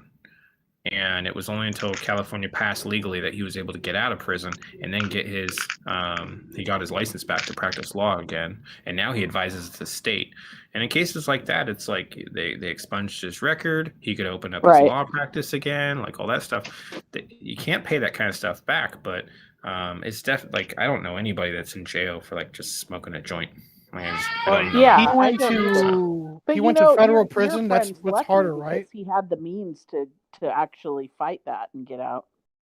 Yeah, but isn't part of the 3 strikes you're out laws like, if you get pulled over and you have a joint in your car, and you can get put back in prison, right, for either probation violation or whatever. Where do you live? No, but these are. What state no, are it's you not. in? It's not where I live. It's no. What state are you in? We don't have the 3 strikes you're outlaw in my state. So I don't know what you're talking about. So what about states that have 3 strikes you're outlaws? I don't know, but you need to show me where somebody's actually in prison for smoking a joint. I don't think you're fucking right. Like, I'm gonna call you on I think that he's saying that. What about people who committed other crimes, then go on probation, and then get caught smoking a joint because they're on probation? You can Google the 3 strikes law. Like 3 strikes, is that not for felony offenses? Is smoking a marijuana joint a felony offense in your state? And if it is, your state is fucked up. Part of the justice anti-violence strategy, so I don't think they're putting people in jail for kush for that.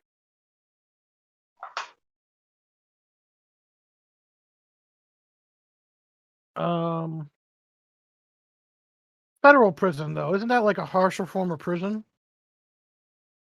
Because I don't really know the difference between the different kinds of prison. Well, federal prison is for federal offenses. Okay. So you have state law and you have county and city ordinances, or you could have some laws, I suppose. I think, within our state is state law. And then the federal offenses are other offenses. So oftentimes it could be interstate issues, or it could be a law that's not a state law but only a federal law. Yeah. What about quantity would be an issue in the past with drugs for the feds, but it's also probably, carting it over a state line or whatever. Yeah. Now the other one I always get confused is blue collar crime and white collar crime. Think of money with white collar, think of white collar crime. Yeah, I know what white collar crime is, but don't they go to a completely different kind of prison as well? Well, I think that I've never really heard blue collar other than like that's the working class people. So it's probably different types of offenses. I've been told that when people commit white collar crimes, they don't go to a normal prison. They don't go with murderers and stuff like that. Like the person you go to should be, kind of determined based on the, risk factor of how violent you might be. So if some fucking 100-pound nerd hacked into a system to, exploit a financial thing that they went to jail for, right? So, they exploited and they netted $100 million, even though that's horrible. But that's they're not obviously a risk, right? So they don't need high security. because they're not gonna shank someone, kill someone. So there's no need for them to be in a high security. And a area. lot of that's done in their sentencing also. Like Martha I- Stewart isn't going to go to, like Yeah, I know. when she went, she's going to go to some, women's prison that's probably very low risk, Yeah. where, your guy that killed 2 or 3 California Highway Patrol and took off, on a national cross country, Or Bernie pace, Madoff. he could potentially go to Colorado in their underground prison. Or you got Bernie Madoff, who went to he went to that kind of prison, right? Too, right? I have no idea. I'm trying. I where think he I went. Bernie Madoff. That's the guy who scammed a whole bunch of people on Wall Street, right? Yeah, but I don't know where he went. I didn't think keep up with him. he probably went to white collar jail. I mean,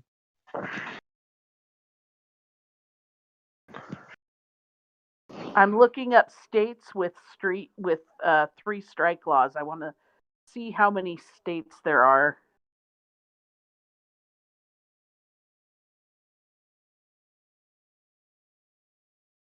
Gosh, it looks like Delaware had a 3 strikes law back in 1973. And almost everybody else, it looks like the 94, 95 time, and then Arizona 2005. huh. I was one of those people of the opinion of like people who commit white collar crimes.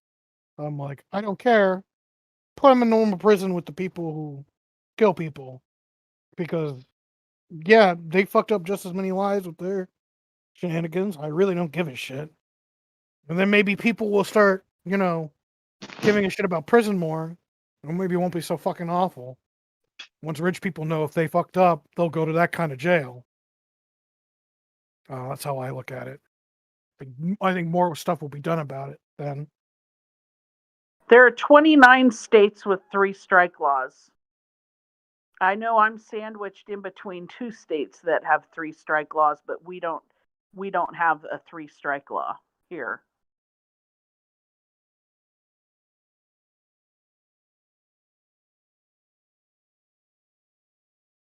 And then some states have amended them to only apply to serious felonies. Mostly violent crime. Yeah. So I really don't have a problem with that. But dude keeps beating his wife. I don't give a shit. And Maryland allows 4 strikes. Okay. That's funny. But whatever. I wouldn't give leniency to people that are violent. I don't care if it's a wife beating her husband with like a frying pan or something, or vice versa. Hot grease. Yeah, you're a violent individual. Knock that shit the fuck off. Where can I link something?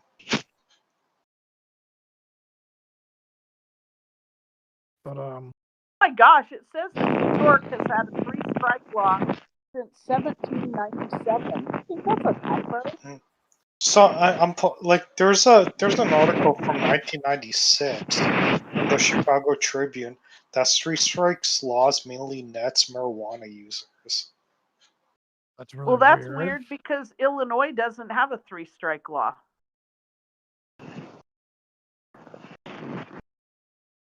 I wonder if it's like if it's like Chicago. I wonder if it's like a city thing. Are they just tagging marijuana on as like extra shit? I wonder if they're doing that. Well, their state doesn't have a 3 strike law. And most of them were passed in 94 and 95. Found it from the Chicago Tribune. 3 strikes law mainly nets marijuana users. Yeah, that's what I was looking at. But this is from '96. I mean, that's what makes it more like interesting, right? Like you can go back like 25 years and see how these laws have been, used to silly. like imprison people that, go to prison for just insane fucking, No, there's that's no weird. point for these people to be in prison.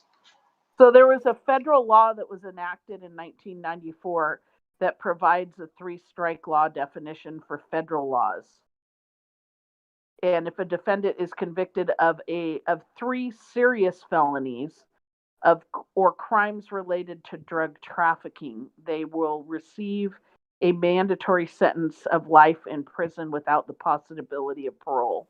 That And makes more sense. that was the Violent Crime Control and Law Enforcement Act of 1994. Crazy. Is that gone now, or is that still around? I don't know. I think it's still around. Wouldn't be surprised if nobody got rid of it. Well, there I needs mean, to be like an expiration date to some of these kinds of laws. But then again, I've seen politicians check back on this kind of stuff before, and if they don't think they need to change it, they don't do anything because no one's pressuring them to. I keep learning this thing where if people who keep getting screwed over by stuff, if they don't have like a voting block to fuck with politicians will not pay attention to them. Well, see that's the problem is it's I think it's not necessarily just the jails and prisons and law enforcement. It's our legislature. And we've got judges that are upholding these laws also, and you've got district attorneys and defense attorneys and all these, but if you really look at it, it's the legislature and the voting in of these laws or the removal of them. I mean, that's the frustrating part.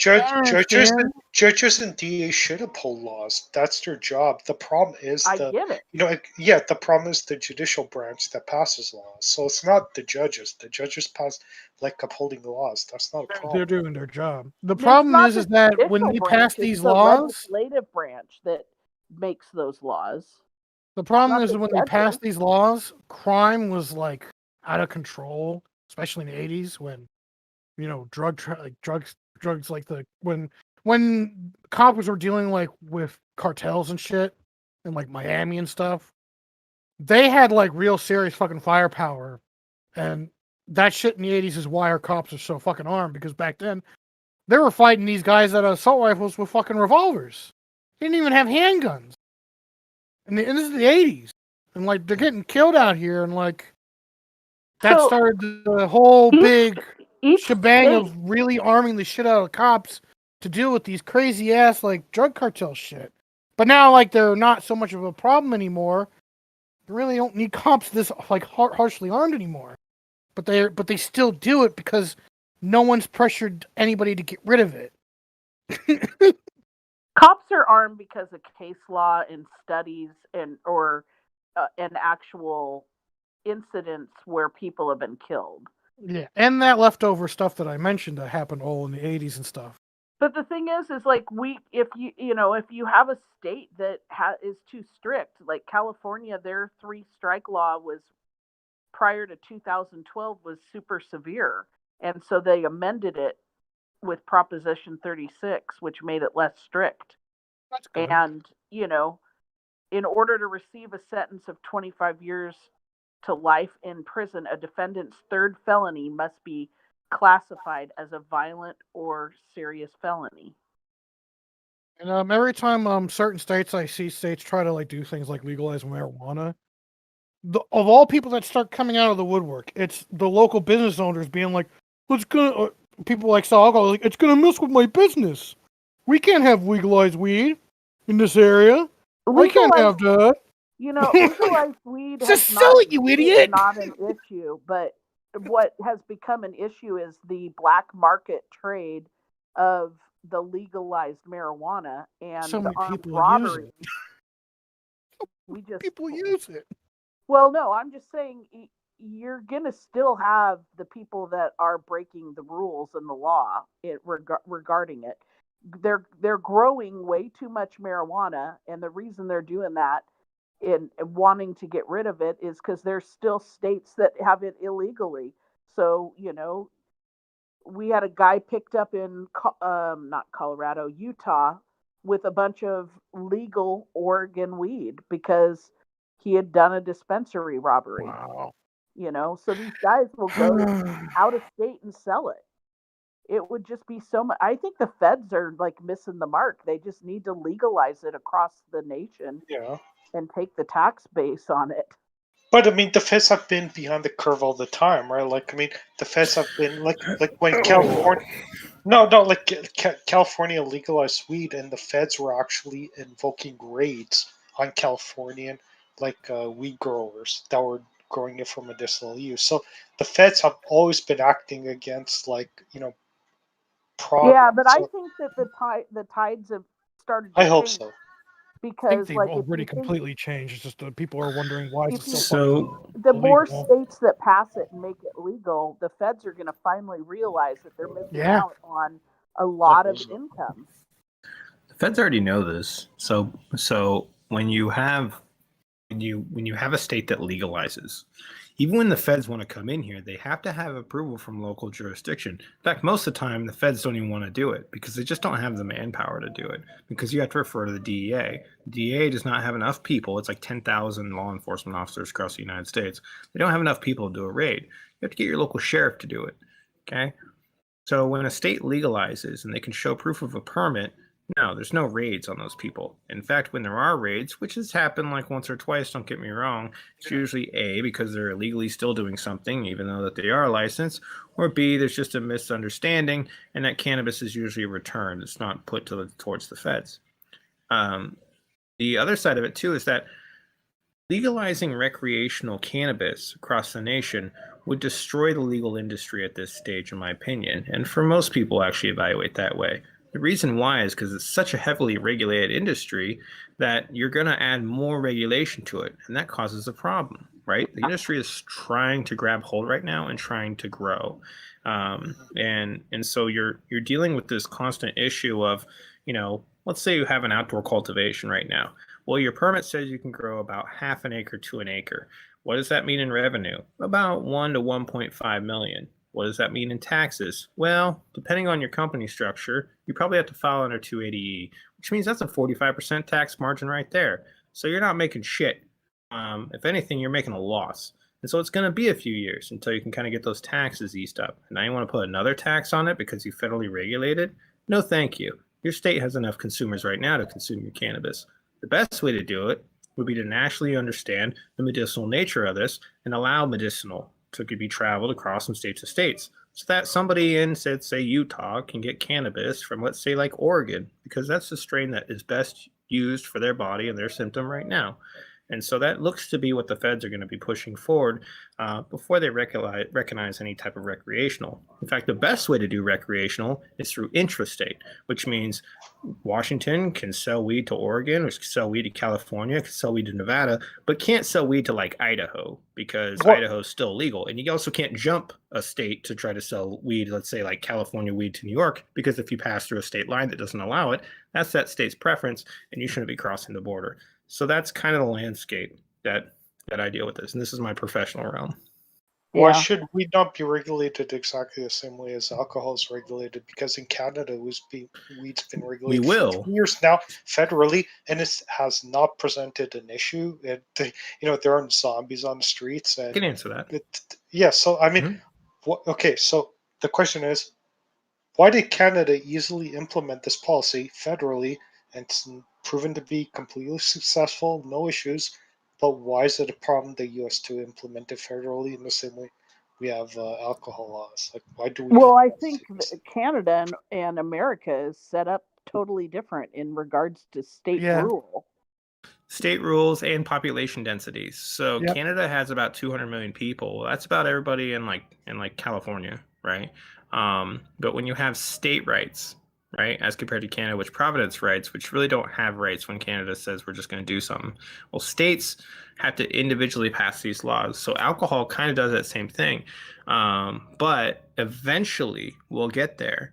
Eventually we'll get to that stage. The best thing the feds can do right now is just back off on the taxation. You're being lumped in with cocaine distribution.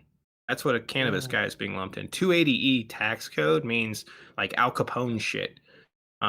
Because they don't have a tax code for cannabis yet. And so you have to pay your federal taxes because you're making money and all that kind of stuff. So it's kind of hurting them right now. So we're trying to get tax reform. We're trying to get Safe Banking Act in there so we can get some better banking laws and things like that being treated more equally. But ultimately, when the United States does something like this, like legalize, it is going to be state by state by state by state every time. And you got to wait for that industry to really gain traction before you just go national. If they just went and hit it nationally, I mean, yeah, it kind of couldn't be better, but she would have had so many states being like, "We don't want that shit. Fuck your national." Like, Yeah, but that's the same thing that happened with gay marriage, right? Like Canada just federally legalized gay marriage, and the U.S. just is so far behind, right? Like in either, Different like there's between rights. It's Certain different. states didn't legalize it. People had to move to different states. They're being persecuted. Like, why is it so Because difficult? here in America, even when it's right or when it's wrong, we like to have 50 fucking options and see if it's right or wrong. And that's also the best way to do it. also It's the best way to do it. marriage. How is it the best way to do it? Slavery, like the U.S. was the last fucking country You're on picking all planet the Earth things to that are fucking get bad. rid You're of it. picking all the things Like that are gay good. marriage, the U.S. That's the last. Like, why is the U.S. so far behind in saying, like, you know what, this is the best way to do it? It's obviously I the bet you. worst way to do it. The fact that the U.S. is consistently behind Okay, means fine. it's What the is? worst way to do it. What is? Okay. When did Canada allow gay marriage?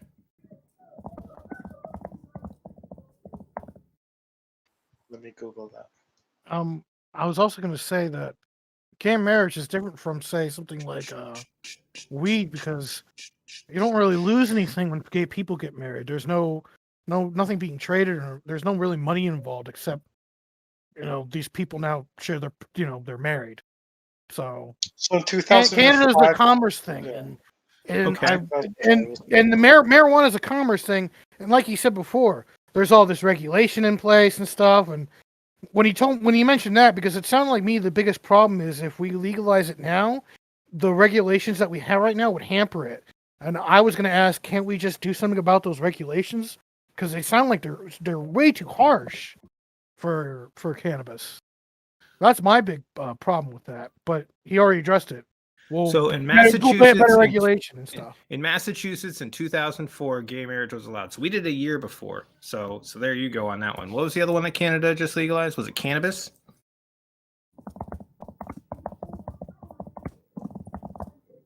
Canada legalized cannabis. I'm going to guess somewhere around 2017, somewhere there. No, 2018. Okay. Colorado was 2016. There's a big difference between a specific province and federally. I know, but that's massively the point, different. is that we are able to experiment, see what works, see what doesn't work here in the United States before we go national, one size fits all, because we like to have options and see what works and what doesn't work. Now, Canada's just be like, hey, we saw that worked and we did all of our studies and boom, we held it nationally. But guess what? You couldn't go anywhere in Canada to go get legalized cannabis. No, wrong. In Ontario, Ontario, it's legal in 2003. Actually, okay, well, we Connecticut we were 96. Connecticut legalized medical marijuana nominally in 1983, but they did it in a political clusterfuck that was designed to be badly broken. That was a federal program with very little people that could do it. But in '96, we allowed the co-op method. So the point is that in the United States, though, we run experiments through provinces, through states, to see what is right, to see what is wrong, instead of just throwing out a national program. That's proven. I actually proved you wrong, because the first gay marriage province in Canada was in 2003, and you said the first one in the U.S. was 2004. So, the U.S. isn't just a test bed for other countries. Okay, wasn't that like Niagara Falls or something like that? Like this little area, Niagara Falls, which wasn't really, I mean, possible, but what I'm saying is that regardless, we run it through experiments like that. We run it where the states have rights so that we can have options of doing things. You put out a national program, man, like you're bound to also get it wrong, and now it's done nationally, and now you don't have options. What value are options for people that are poor and don't have the access to move, right? So that this kind of freedom of movement is a little bit of a meme, because the average person can't just up their entire lives and move to a different state. So they're in essence at the mercy and power of their state, right? They should probably try and get a change in their state. And I'm sure Canadians are stuck in the same way, but they got to deal with national issues, right? Because it's always one size fits all, and it always comes in that way, right? So, I mean, you're gonna find different countries that do it right depending on the subject, and do it wrong depending on the subject. But it doesn't mean like we just have a terrible system. We have a great Canadians are system. trying to flee from the tyranny of gay marriage, from the tyranny of marijuana legalization. About as much as Americans were. Come on, man. Little, so zero. There's 0 people that are trying to flee from the tyranny of marijuana legalization and gay marriage. Yeah, nobody's fleeing from the tyranny of gay marriage. Like nobody was doing that really in the States, man. A lot of people went to San Francisco and had like private like ceremonies and things like that. Religious people thought a bunch of liberals were trying to tyrannically impose gay marriage onto their freedom of religious freedom. Yeah, it's really a small weird portion talk. of people. But when you're talking about civil rights issues, they're not properly political decisions in the first place. So that whole approach to policy is incredibly badly broken. Yeah. And, a lot of this stuff has been overdue since 1868 with incorporation of civil rights, via the 14th Amendment and its procedural extensions. Ooh. All right, gentlemen, my work is complete, so I'm actually gonna go. You have a good night. And ladies, if Zombie's Thanks still here. for chatting, bro. Yeah, thanks for having a good discourse. Have a good night. Night. Be good. Night, Grim. And have a good weekend, y'all. You too, Grim. Loki, you're back. What was wrong with your computer or whatever? I don't know. Discord somehow scrambled its ability to connect RTC, which is the technology internally they're using for an audio and video stack. And, I ended up doing a device reboot after clearing a bunch of things that I had pending that I wasn't planning on closing out. Uh-oh. To reset that. But it's the first time it's ever done that. I tried dropping out and reconnecting, and it simply wouldn't work. It went into a pending RTC hook, and that never completed properly. I saw something from Discord. I got some announcement that they made some changes, so maybe they had an update. They changed their logo. What happened? I saw that update too. They changed the logo. Oh, that's it. It's not even that much of a change, but people don't like it anyway. That's funny. I didn't even notice. Great. There's talk that Microsoft is trying to buy Discord, and Discord's thinking about whether they should make a deal. I wonder who. I don't know how I feel about that. Well, depends I'm on what part of Microsoft is going to control it. Well, because if it's their gaming division, it wouldn't be too bad, because their gaming division's pretty good. But if it's like the Windows division, oh god. The thing is, Discord is essentially leasing CDN from Cloudflare, and they don't. Whereas if they sold out to somebody who has CDN layers in house, and that's one of the things Microsoft is competing with Google and Facebook on. It could internalize some of the cost structure. So. It makes sense business-wise, whether we like Microsoft or not, or if Google or Facebook are tremendously worse. Well, yeah. Well, I mean, if Microsoft doesn't buy them, someone else will probably try and buy them too. That's another problem. And who would that be? Who knows? Oh God, I can only imagine. Anybody that wants to get into this kind of race. Google Plus version 2, or do they have enough scattered technologies? No, I don't think Google would do it. I think they're done trying new ideas for a while. I didn't like Stadia just fucking bombed. Their cloud service that bombed. They're not doing any more stuff for that now. Of course, Facebook probably would not touch them unless it was their intent to destroy it. In which case they might. But it seems That would like give them this bad court PR, though, I members think. would not like going in that direction because they would destroy their baby.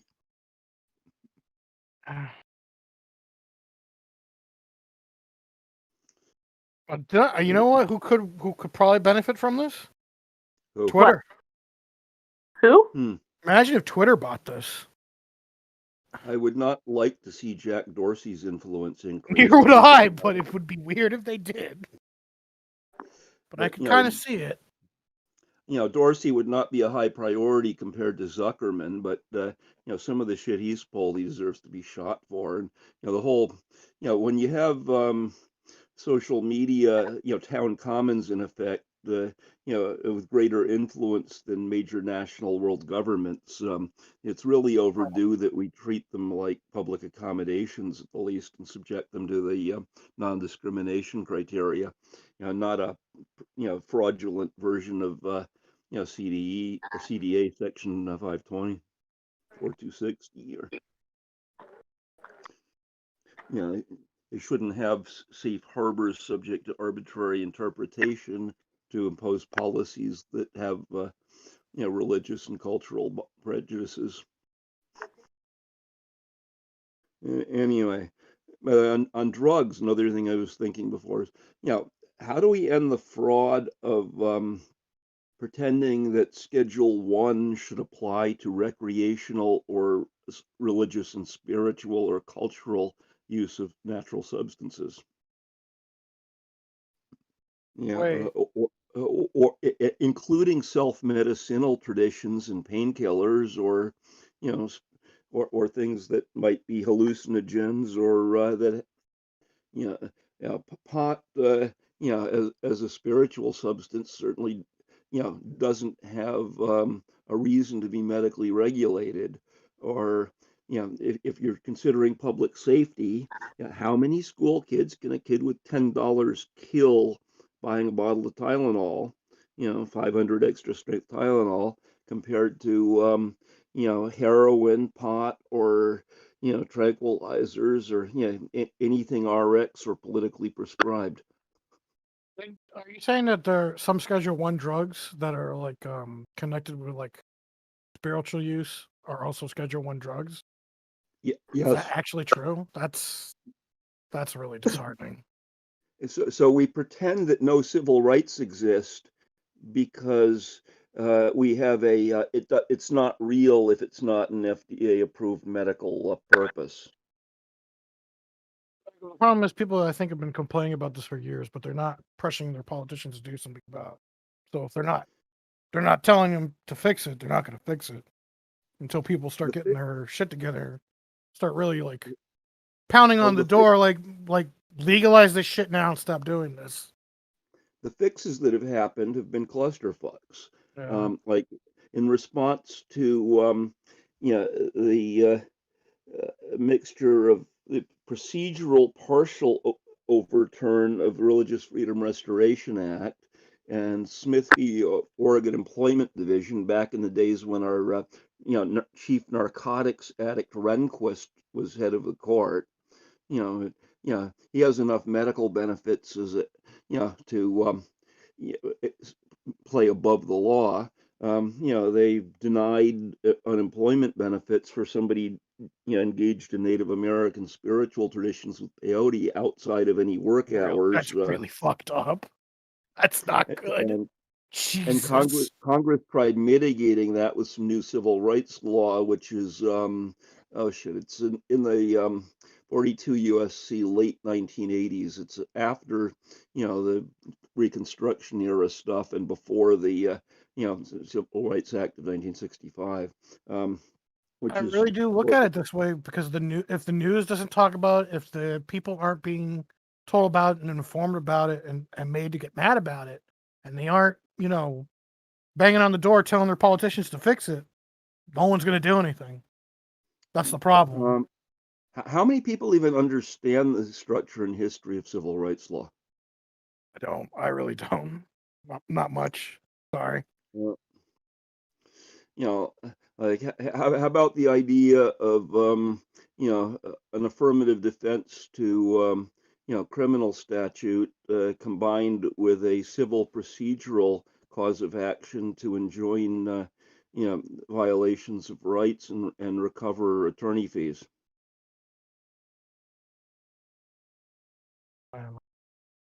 How about when the Republicans promised, that they would, through Congress, legislate shutting down recovery of costs and fees in order to cut off those evil ACLU suits? They didn't do that, but they managed to twist a case that oddly worked from a legal Florida nude performance art case where the state made false arrests violating established law against a performance artist activist who had already won a $400,000 judgment in another case and then went on to perform nude beach theater where the county was ordered to assist, with the last act incorporating a national naturist gathering to act like naturists around the beach for the rest of the day in order to tell them to go stick it up their asses. But they arrested her subsequently for a nude peace symbol performance art, war protest, and turned that into a case that survived the change of U.S. Attorney General to procedurally get the Supreme Court to say that you could only recover costs and fees, no changes to the law, supposedly, if you were establishing a new and previously unlitigated right, not in an enforcement action. So if they violate your clearly established rights on already determined case law, you don't get paid back. You can't challenge it unless you can afford attorneys, as opposed to having a counsel who knows they can recover because it's a slam dunk case against corrupt government. So that's how the Republicans delivered, not by Congress, but through the Supreme Court corruption. Type of case where I think right to keep and bear arms exists, except that doesn't really have a history of successful use. Taking out presidents, congressmen, judges, bureaucrats. There are a lot of them that are adequately corrupt that they qualify for the historic meaning of domestic enemy. Except that we have that kind of corruption is always going to be no matter what, and the problem is figuring out how to mitigate it. But when the mitigate it as much as we can. When the courts conspire with the politicians and legislatures and executives and bureaucrats to intentionally and maliciously subvert constitutional law in cases Actually, like what that. happened though? The thing is, this is so over my head, so I'm trying to understand it the best I can. Look up Sol v. Weiner, W-Y-N-N-E-R. Tammy Ann Weiner, who lives down at Sunsport Gardens, which is a nudist resort in Florida. Who's been a repeat litigant in state and federal cases. And as a performance artist. And Sol being what the then wasn't U.S. Attorney General. It was head of federal agency, possibly Department of Interior, and that in the course of that litigation, the name on that on the federal site on that changed because there was an election and the bureaucrats played shuffleball. Yeah. But it was a procedural clusterfuck that was the Republicans following through on a campaign promise to make it difficult to enforce civil rights law maliciously. And they didn't get away with legislating it, but they got the Supreme Court to sign off on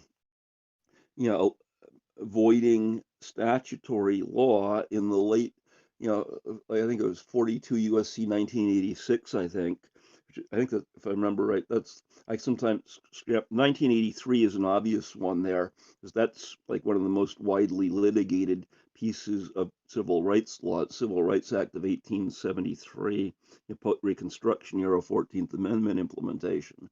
But there are several after that include Native American peyote protections working around Smith v. Oregon Employment Division but with a political clusterfuck that it only protects the Native American rituals if you are on the physical reservation for your tribe, which means that for most people affected most of the time, it basically says "fuck you" while pretending to protect, Indian rights, but If the nobody Indians else.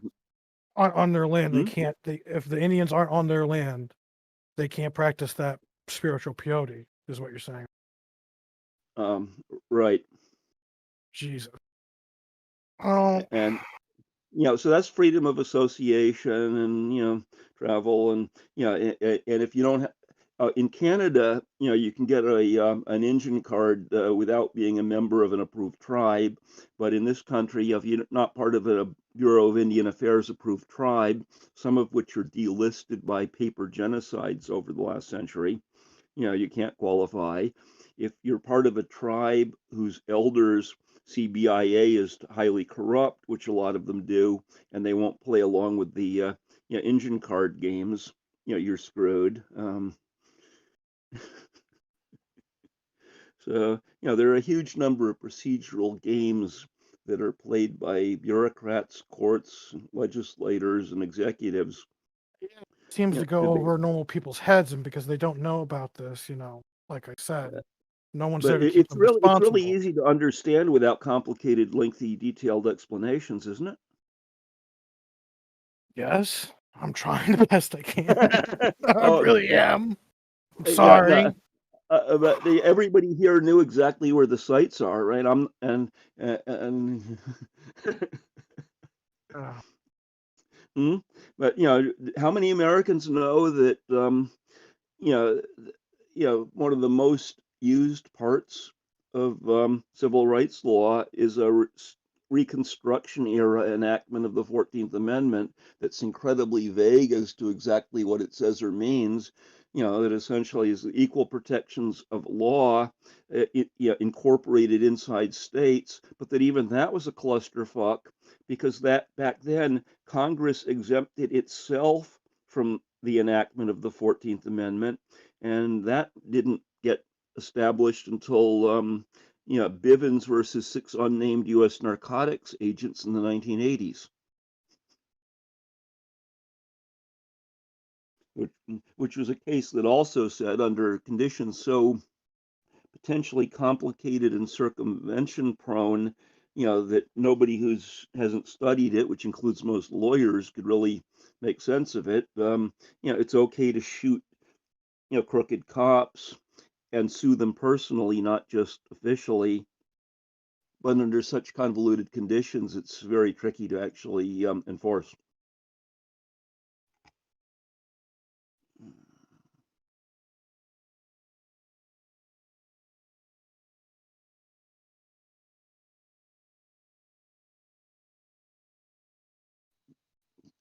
Did I lock up again on my Discord feed? oh man, Or you're just telling me all kinds of stuff that like I have no I never knew about some of that stuff, so it's like it's a lot to take in. So I'm proofing a journal or a thing. yeah, I'll tell you Loki later.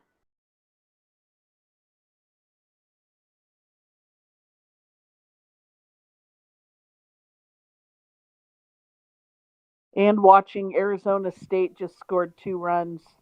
They're playing UCLA softball.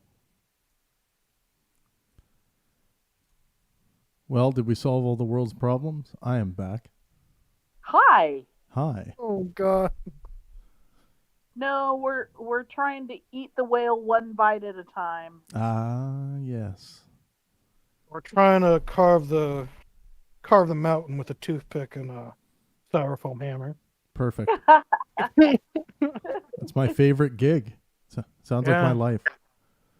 Jeez. But the shit Loki's been telling me is soul crushingly depressing. With regards my to God. It's like the shit Republicans and a lot of sneaky politicians would be doing to fuck with people's rights. It's very, very, very disheartening. well, I think it took me till about 3 years old that I discovered that there was no good reason to be disallowing adults to use recreational substances of any kind. He was talking about how these people who got who were trying to do some sort of art exhibit on a beach, some new art exhibit beach, and they did everything they can to not let them do it, and they got the Supreme Court involved somehow. And it was because they were using a controlled substance. I don't think it was because they were using controlled substance. It was just because they were naked. They just didn't they were want naked. there. Oh, okay. Yeah, okay. it was a nude beach. Gotcha. It was like a new. I might be butchering it, but I think he said it was like a nude beach art project. Right. And apparently, a Republican politician said they would vow to stop that from happening. Right, because they didn't want seemingly and they seemingly violate people's rights because it was already proven before in court they were allowed to do it, and yet for some reason they didn't let them do it. And I'm like confused. I'm like, what the fuck? How did that? There's a lot of get away prudes with out that? there. There's a lot of what? Zombie? Prudes out there. Prudes. Yeah. But it's not just the prudes. It's just the fact that that the person won. I think he said the person won in court already. So they thought they were fine, and then for some reason the Supreme Court got involved and reneged it and said no. Right. You're not fine. Get going. Well, was it in a public area or was it an actual? Well, I think it was beach? allowed. It was a. I think it was a. I don't think it is Loki there. He came back. Oh, I wanted to say something. Metalworks in Oregon, the first legal state nude beach is here in the U.S. Oh wow. So, Rooster Rock, and I think it was a state beach that became a certified nude beach in like the 60s or 70s. Huh. And why do you know about this, Zombie? My mom used to take me there when I was a little kid. And I'd be like, Mom, why is that guy's penis out? I remember being little. Oh God. And she's like, oh, this is a nude beach. Yeah. And I'm like, oh, okay. And I just walk on because, like, you know, like when you're a kid and it doesn't matter. And you've seen a penis before, it's not like it's a big deal. Like our society makes it a big deal. Sure. I just learned recently, if you go on YouTube, type in naked yoga, you will find women doing yoga naked. I'm trying and it is this. qualified as educational. I'm trying and it's this. completely allowed on YouTube. Metalworks. Have you not ever porn. Swam naked? Huh? Have you ever went swimming, skinny dipping naked? No, God no. Dude, Metalworks. It is the best. I like swimming. But Yeah, so this I naked love yoga it. thing, you're But right. I'm telling you, Yeah, naked it's swimming real. is I'm like, awesome. holy shit. It's educational purposes, my dude. And the comments are hilarious. Like, this thing worked. I learned a whole lot in 20 seconds. My wrist hurts. That's funny. Oh, I gotta watch one of these. Let's see here. It's really funny. Oh, dang it. Okay. That Loki guy is like a wealth of knowledge. He like knows like a lot about it. Yeah. So much stuff. I feel so intimidated by the shit he knows. This is hilarious, this video.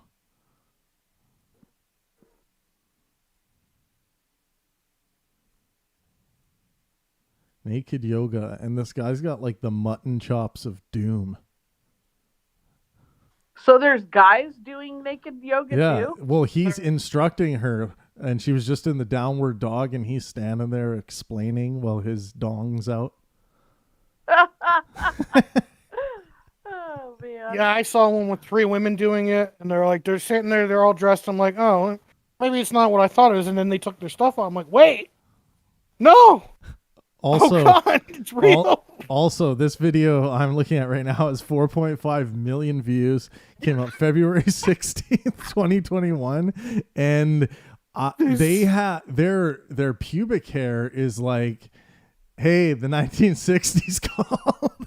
Real bush, isn't it? God. Her bush started above her belly button. Are they from Oregon? I mean, do they have hairy armpits also? I think they're from like the far reaches of the Congo. Oh no. They're from deep in the jungle, man. Man, I think I only missed like one waxing during all of COVID. Oh, you can also see people doing Brazilian waxes on their coochies too, Can you? Yeah. and they just zoom in on the. It's on YouTube, and I saw it. I'm like, huh, that's a thing. Yeah. Yeah. All educational, guys. Yeah, it is. Guys, it's educational. I honestly, I have no problem with this. Like, Find it hilarious. it's like a person can go to YouTube or to Google and type in naked woman, and they're gonna get the same thing. So It's so contradictory to like YouTube wanting to be child friendly, and what is that? You said one naughty word, demonetized. I'm actually trying to see if these are monetized, because that would be just hilarious. Well, that would They're would not. piss people I don't off think so they are. much. Now I get the found out new about it Ram because- 4, hard hitting. Oh yeah. Now back to naked yoga. Person that brought it up, he was talking about how one of the big trends on Twitch is girls getting in. Basically, they bust out hot tubs in the middle of their room and they sit there in bikinis and sit on like balloon, inflated like bananas and stuff, and like pose sexily. But like Twitch is like, that's not sexual. They're just girls in hot tubs. Yeah, and it's not even a hot tub. It's just like a pool of cold water, and then you're just sitting in there. Yeah. And But if you're a guy who's like, oh, look at this anime girl, like, and I accidentally clicked on her boob. Sim. No, that's bad. Ban that. Distasteful. Guy was like a part of Twitch. Literally said like the hot tub loophole. Look, man, they're just in hot tubs. They're fine. They're not doing anything sexual. You know, there's nothing going on. I'm like, really, Twitch? Just admit that you want money. We get it. You have a bias towards women for some strange reason. 407. I gotta go to this. There's some funny comments under these. Oh my god. Yeah. So, you know, I watched. This guy's like 40 at 407. She decided to look ahead and abruptly changed her mind. She's in a room of a bunch of naked people doing the downward dog. Oh no. Jesus. So I watched it recently.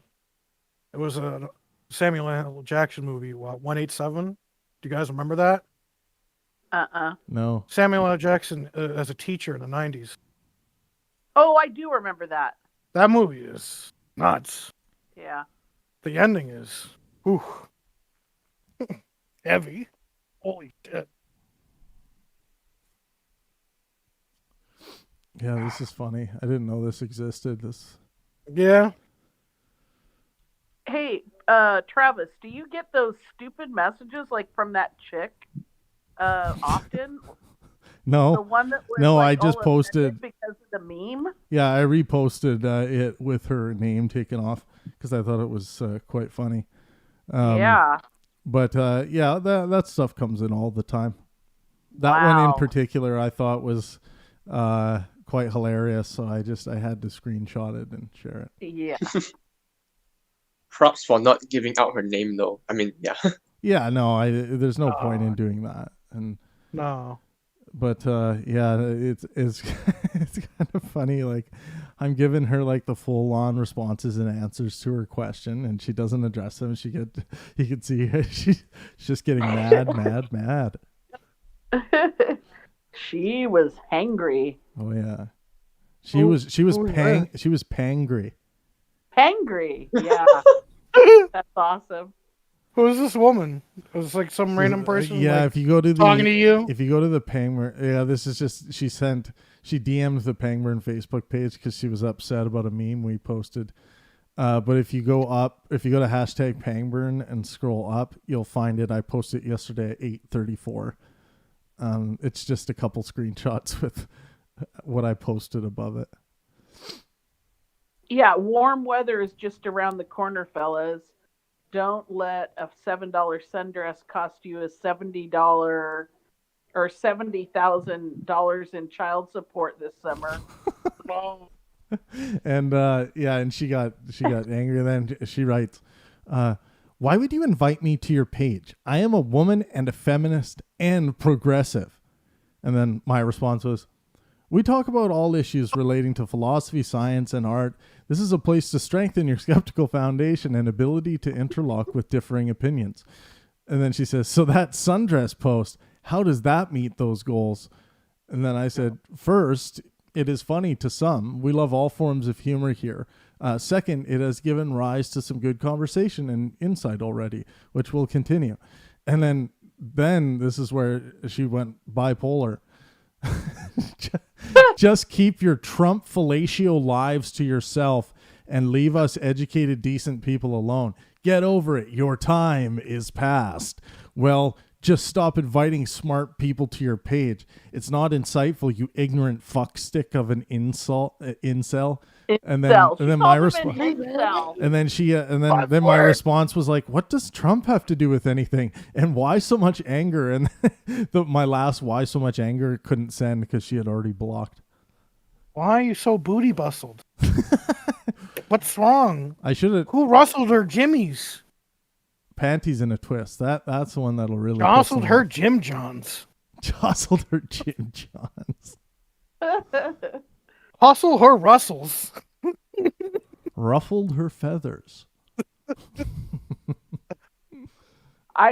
She didn't comment on the what I posted like 5 minutes later off of the same one. I kind of gave you a new meme word, choice there.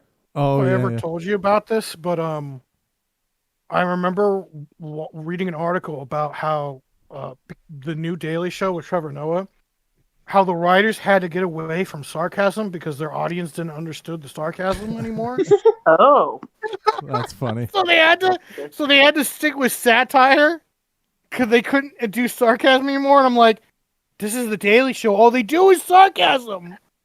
What are you nuts? Or like people so like politically like activated that they can't tell if people are joking. And the article is basically saying, yes, they can't tell. I have to constantly say I'm being sarcastic afterwards. Well, I refuse to say that. And if someone just takes my sarcastic statement as truth or literal, then that's them. I've seen a post on the internet because you don't get the subtleties of like a person saying it. Yeah. But I love that about like if you're posting something, people don't. What are you trying to be literal here, or what is this a joke to you? Oh yeah, no, people don't give you the benefit of the doubt. They just assume the worst. They do. Oh god, they just anyone familiar with Lily Allen, the British talk show hostess and musician? No, I don't think so. She's done some songs where she's talking about mothering and employment issues and even orgasm with bad lovers, and she's been accused of ridiculing people whose rights should be protected because people just don't get sarcasm in music lyrics. Wow. That's even when the title of a song is something like "It's Not Fair." That's good. Are they saying it's not fair for me? I'm hurt. Call my lawyer.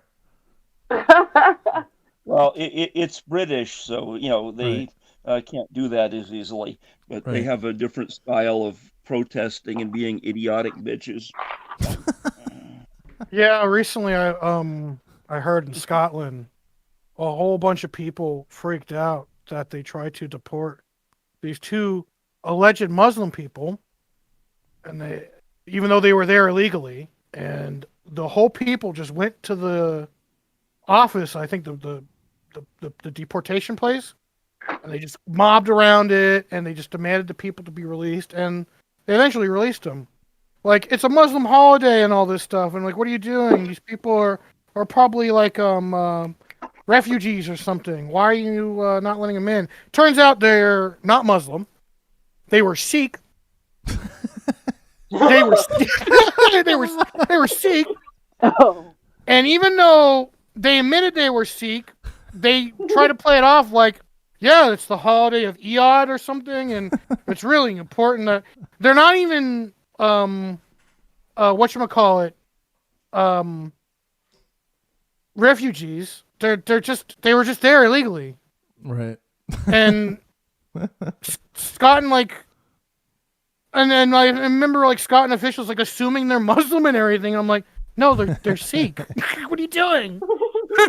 They just believe them because they were brown. They just assume they're brown and they have beards and they're Muslim. I So guess. fucked up. Oh my god! I'm like, Oh, what are you guys doing? This is They're kind of there along- illegally. Boot them out. This is kind of along the same line, but my oldest is 32 years old, so I could be probably all your mothers except for Loki. And anyway, I remember holding him, and I had just come back. We were living in DC. That's where he was born, and I came back to Portland, and I'm holding him at a little restaurant, and this nice little old lady comes up to me, and she goes, "Oh my God, he's so adorable. What country did you adopt him from?" And I look at her, and this is kind of my more rebellious stage, and I looked at her and I said, 38 hours of natural childbirth. He came out of my vagina. Virginia.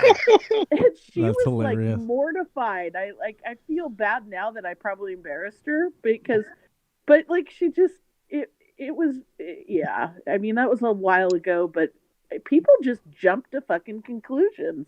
They really do. That's super funny. Well, you could have just said, yeah, it's this place way down south called BBC. That big black cock. I don't think I knew about that back then. Oh no. I don't think that term was around 32 years ago. No. No, it probably was. The BBC News thing had that tied up for a long time. Yeah. It was. It must have been a Jamaican one with British dual citizenship. God. Do you remember? Are you talking about that joke? Welcome to Jamaica. It's been nice having you here, or something. Where the joke guy has a really big dick, and it says. I was thinking about media personalities and cultural festivals I've helped set up special technical needs for over the years, and humor and cultural styles of people I've known. Yeah, that's crazy. Yeah.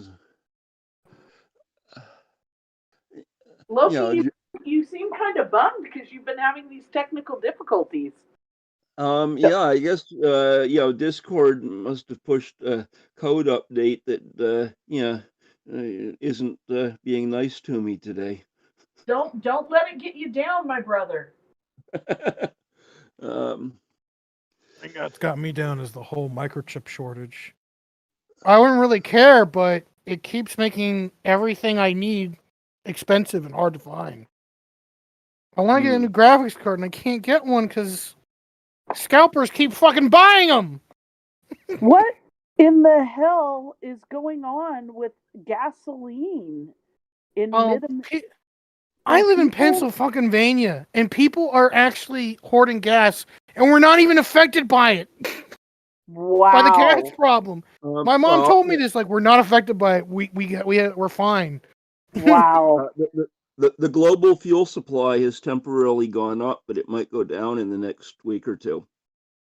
Yeah. Do you know how petroleum reserves are calculated?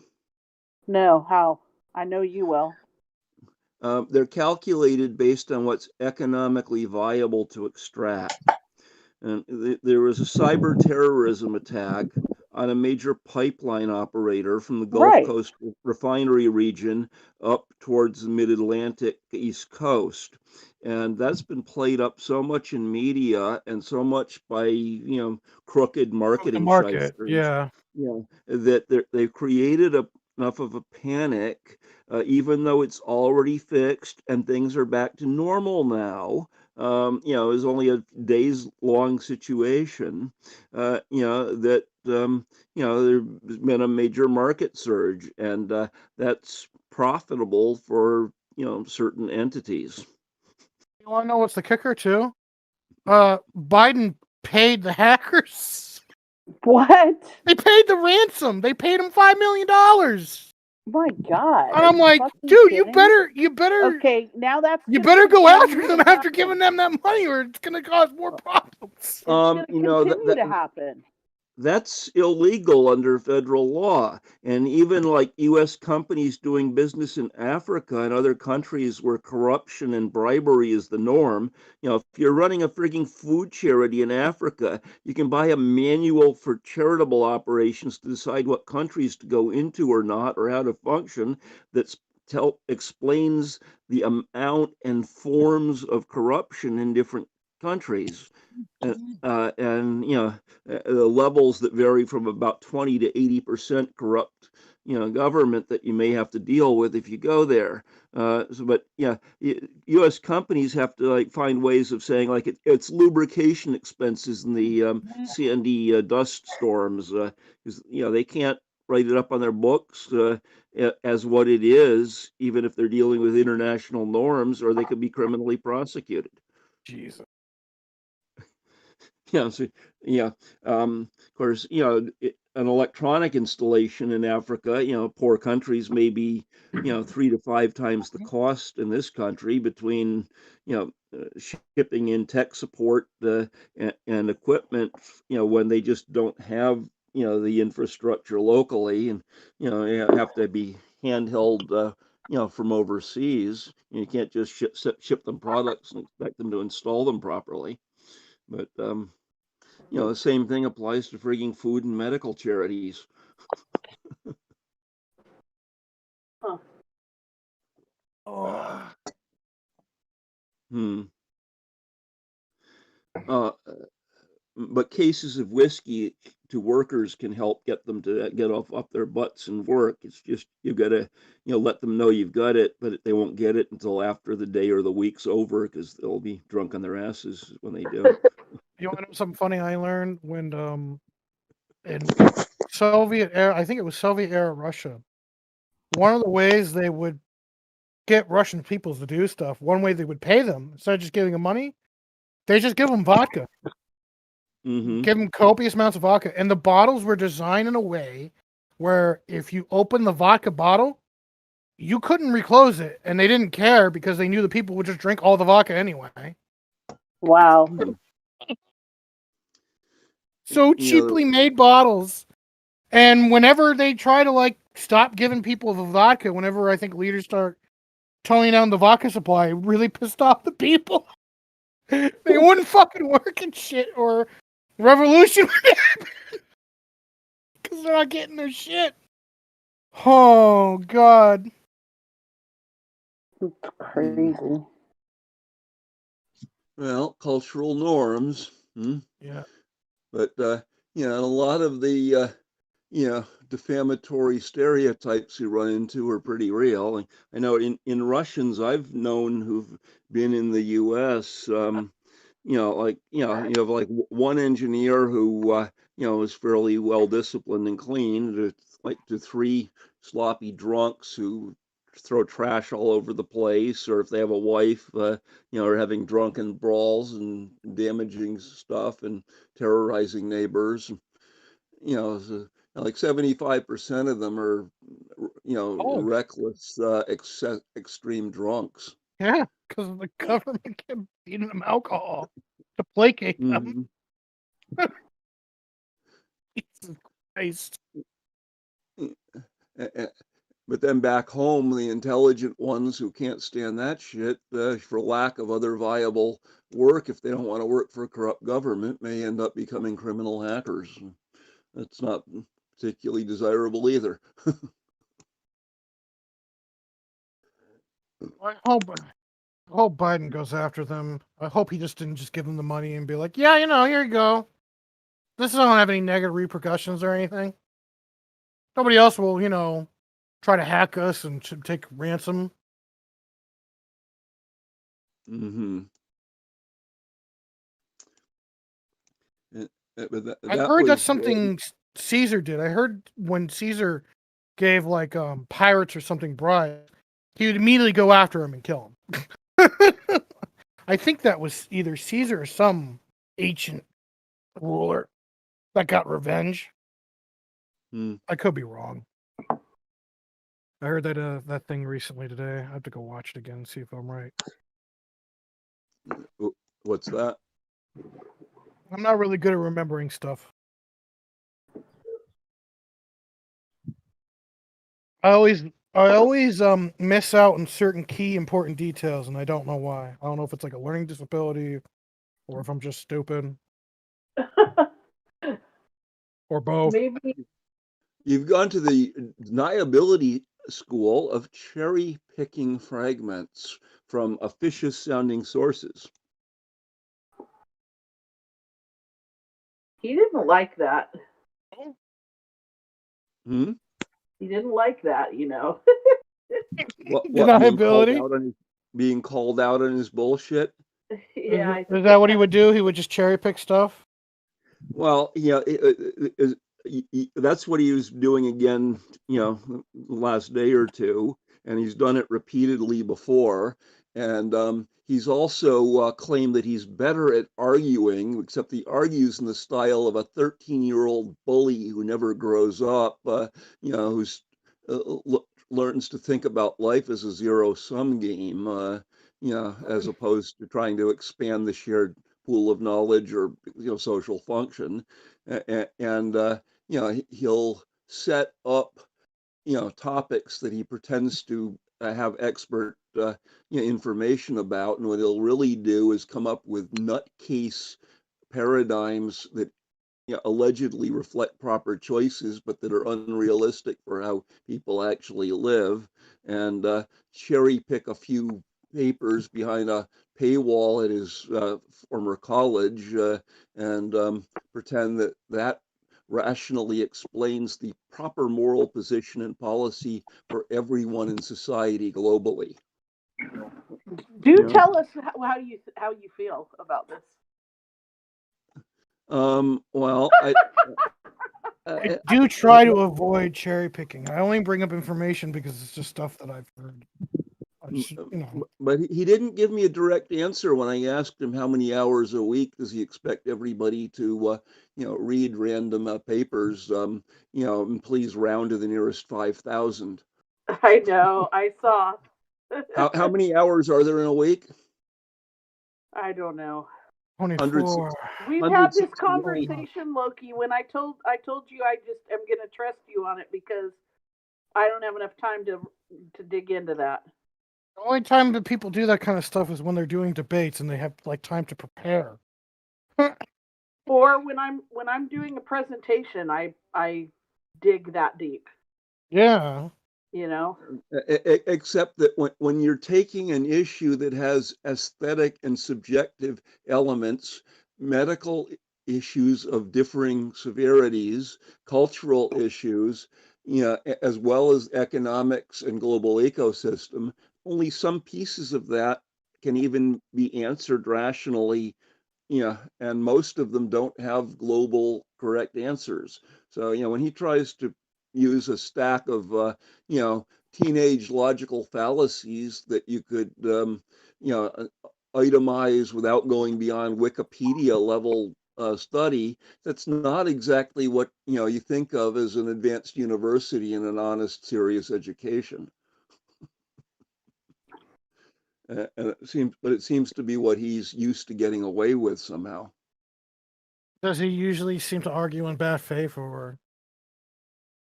A lot of the time, yes. Not always. He's not stupid. He's crazy, and he's a dishonest manipulator. He's probably a narcissist-like villain, but without quite the drinking issues.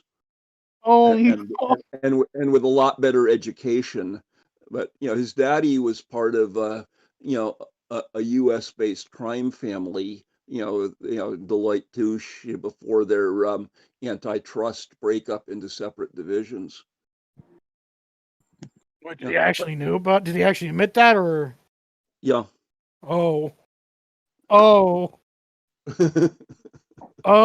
Well, no, he only admitted part of that. I'm adding in some color that I know because of my own business background and because my brother is an MBA, former Fortune 500 CEO who's semi-retired at this point, and because I've dealt with government contracting and regulated industry myself. Fan of trying so I'm adding the extra detail to things that he did say, the parts that he wouldn't, frame it in.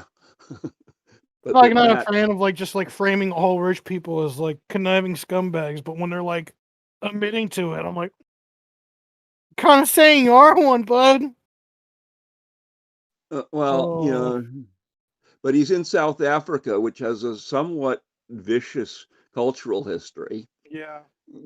Zombie would probably like enforcing law there over sex crimes because, that's where there are a few patents were originated with things like metal cages with spiky, pointy things to grab a guy's dick, not if, but when males are repeatedly raped. Vaginal insert spiked cages designed to force guys to go to the emergency room to try to get them removed, on the hope that they'll get. Sounds like someone's BDSM kink got a little too far. I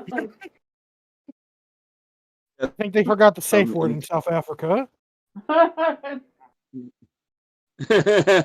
No, it's intended to be unsafe to predatory criminals, except that the predatory crime actually is normal in Africa relative to Western standards. In Ghana, back a decade ago, there was one case that actually hit the news where someone was prosecuted for rape, but a girl showed up at an orchard looking for some fruit. The guy said, "I'll help pick it because we don't have it at the stand." Took her back in there, and I guess it's considered normal to vaginally rape, retail customers. But he fucked her up the ass, so they prosecuted that because, after all, gays should be put to death. Wow. Based on U.S. and European corporate Calvinist Protestant indoctrination, of African churches as a form of genocide. Seeing stuff like that going on there, the evangelicals are going to Africa. Yeah, they have for years, and the Jehovah's Witnesses have given up. But that there's some African languages like Nafanra where you can find references to Jehovah's Witnesses and Watchtower in English Nafanra dictionaries. Because if you go back a few decades, they were present there, but the rest of the religious environment is sort of like the Episcopalians, the Methodists, and the Catholics doing a mixture of water, food, and medical charities in order to get their foot in the door to push religion.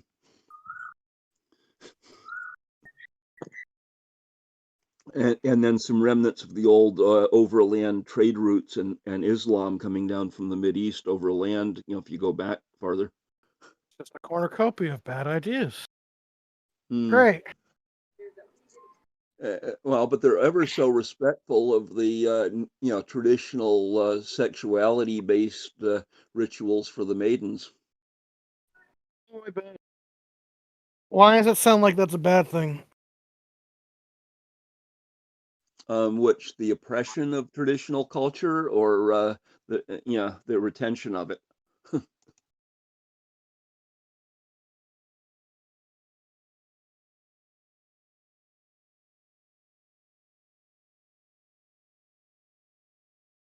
Arizona's up 5-0. UCLA up on bat right now. You're watching a baseball game? Softball.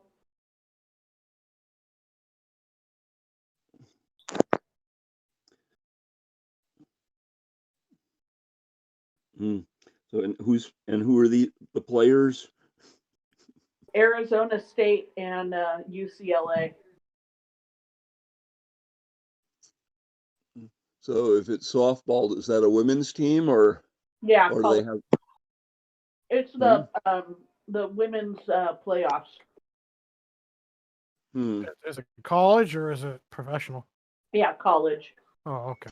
And she had a great arm. So is it fast pitch underhand softball or? Yeah. UCLA has one on third, one on first. I don't know if they have any outs yet. Arizona State's up 5-0 though. They had a little bit of a rally in the last inning.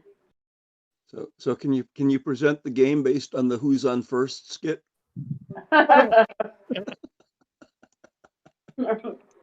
You're funny.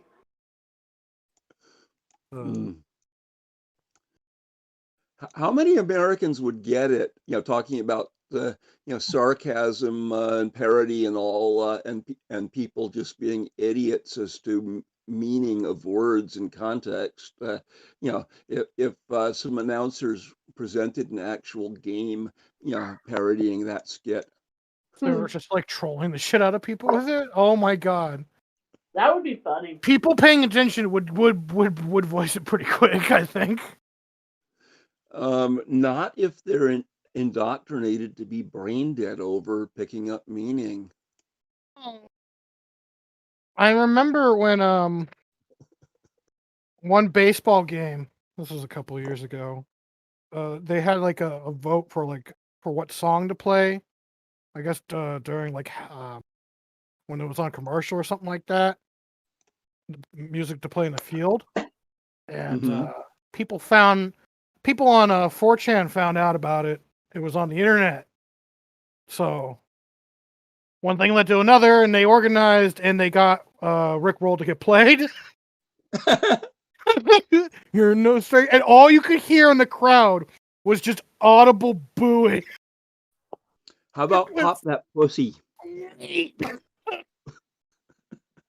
Pop That Coochie, not Pop That Pussy. Okay, am I pronouncing it wrong? Not the right emphasis? How do we say this again? It's I thought it was wet ass pussy. That coochie. Pop that coochie. Pop that coochie. I thought it was wet ass. I thought it was wet ass pussy. But you know the Issa Rae show? The first season of which was like insecure as fuck, and then they've used a different theme each season. Because on that show, they had an episode where she and her girlfriends were supposed to be getting sponsors for some kind of charity community block party event, which was one of these sleazy, underhanded marketing things, not a real block party. And they did a couple bars of that song where like one of her nasty girlfriends, the little short one, went over. It was explained as going over to the DJ and requesting it, and he was just honoring her request. But she and her other business type, got that shut down quickly because this isn't that kind of party. Too suit and tie. Yeah, but. Oh. Whereas if a Seinfeld show or something did that, they'd probably get accused of racism. Or if it was done earlier, people would actually laugh at it like you're supposed to. Or if it was done before that, people, or if it was done, going back far enough, there'd be people getting arrested for it. How many times did the guys from NWA get arrested? It's almost like Jim Morrison or George Carlin or John Waters, all of whom have been arrested.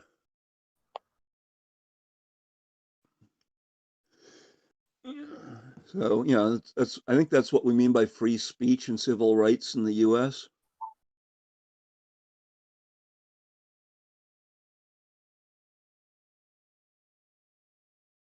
Anyway.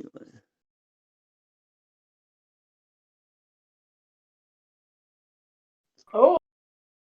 So, Zombie.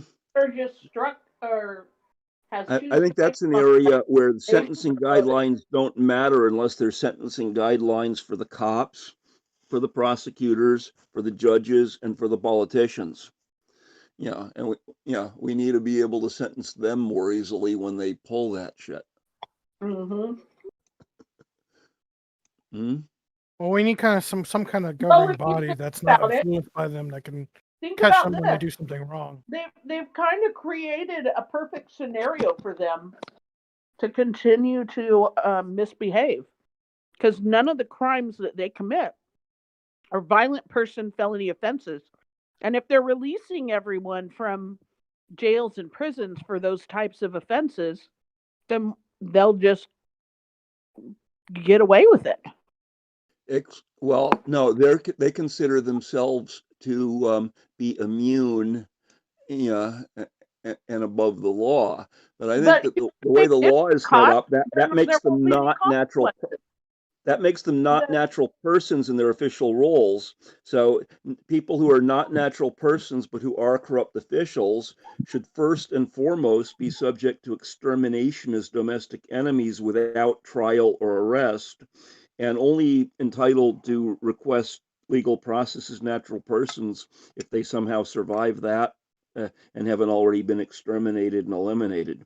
But there's a psychosis in our legal system, about the distinction of, official or corporate personhood versus civil rights for natural persons.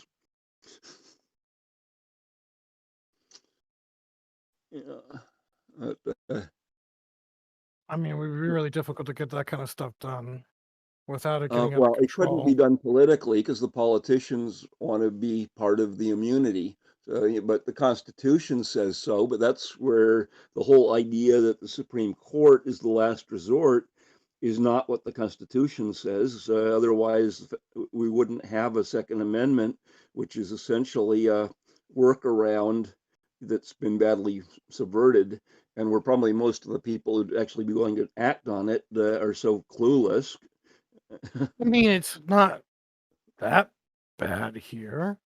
I mean, well, I don't know. I really don't know how bad it really is. Maybe it is that bad.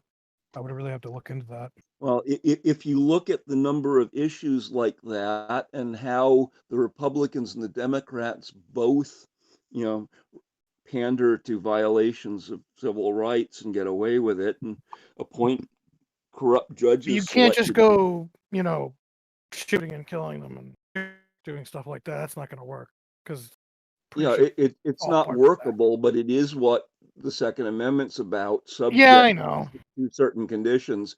Yeah, but we need some That's mechanism why that we need to get better organized people, better organized to put pressure on politicians and get better blocks to start getting them to do shit. Except that the people who are pressured to do shit are like, getting, zombies, DA to not prosecute criminals, for political reasons, or how to break the system and violate more rights with a competition between Dems and Republicans for how to be corrupt oppressors, not how not to be. Oh, pain in the ass. Oh. And then schools are used to indoctrinate kids that that's normal, along with Burger King government. The idea that, you're entitled to narcissistically have it your way, even if that's mutually exclusive with somebody else's way, or outside duties and powers, or in conflict with civil rights. So, we've had that kind of indoctrination for a long time, and it's helped break the system more.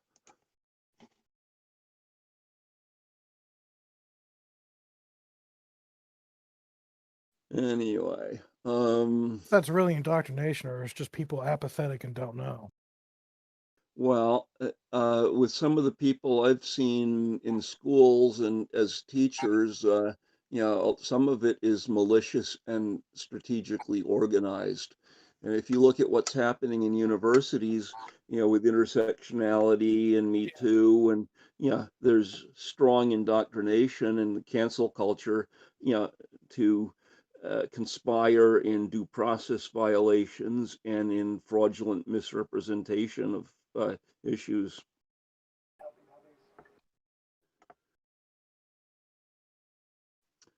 Oh.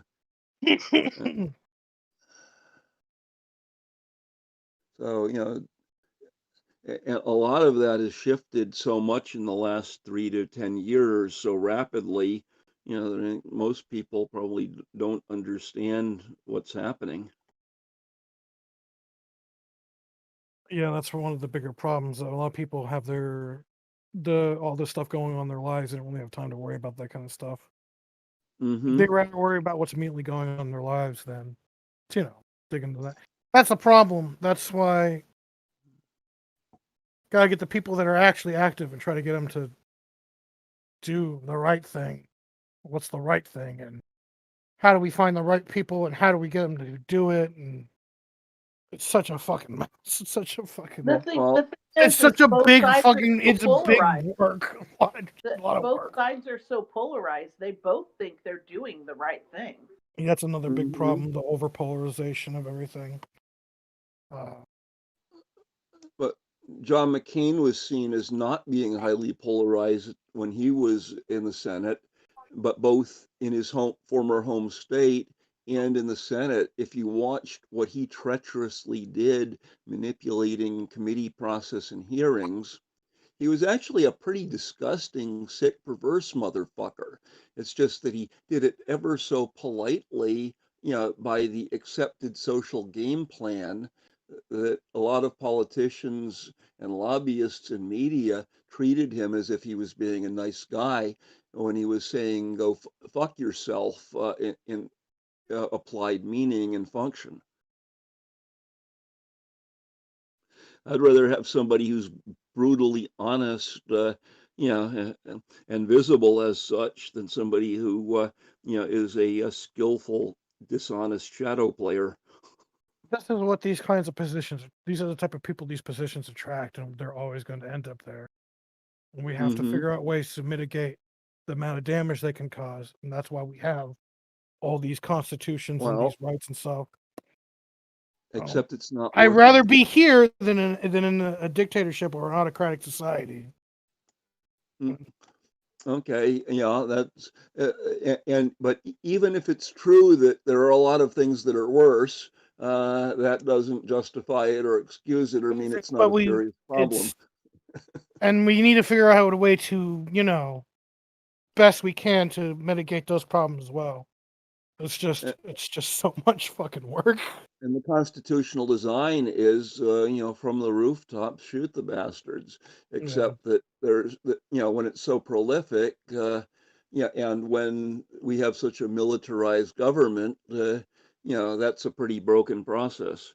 So, if we could get people to obey the tax cut law honestly, that would shut down a lot of it. That Because, always the perplexed me. The only thing that always perplexed me is that all the Second Amendment people who all cared about gun rights was completely fine with their government just overly spying on them. Didn't exercise their Second Amendment rights when that is the perfect time to do it. Is when your government just overtly spies on you, tells you it's spying on you, and tells you it doesn't care. Yeah, we got a huge warehouse where we have all this information on people, and yeah, it's there. We don't give a shit. That's not true. I thought they did have a warehouse. I guess I'm wrong. No, they have a whole bunch of them. And some of them are designed as military bunkers. Some of them are more commercial.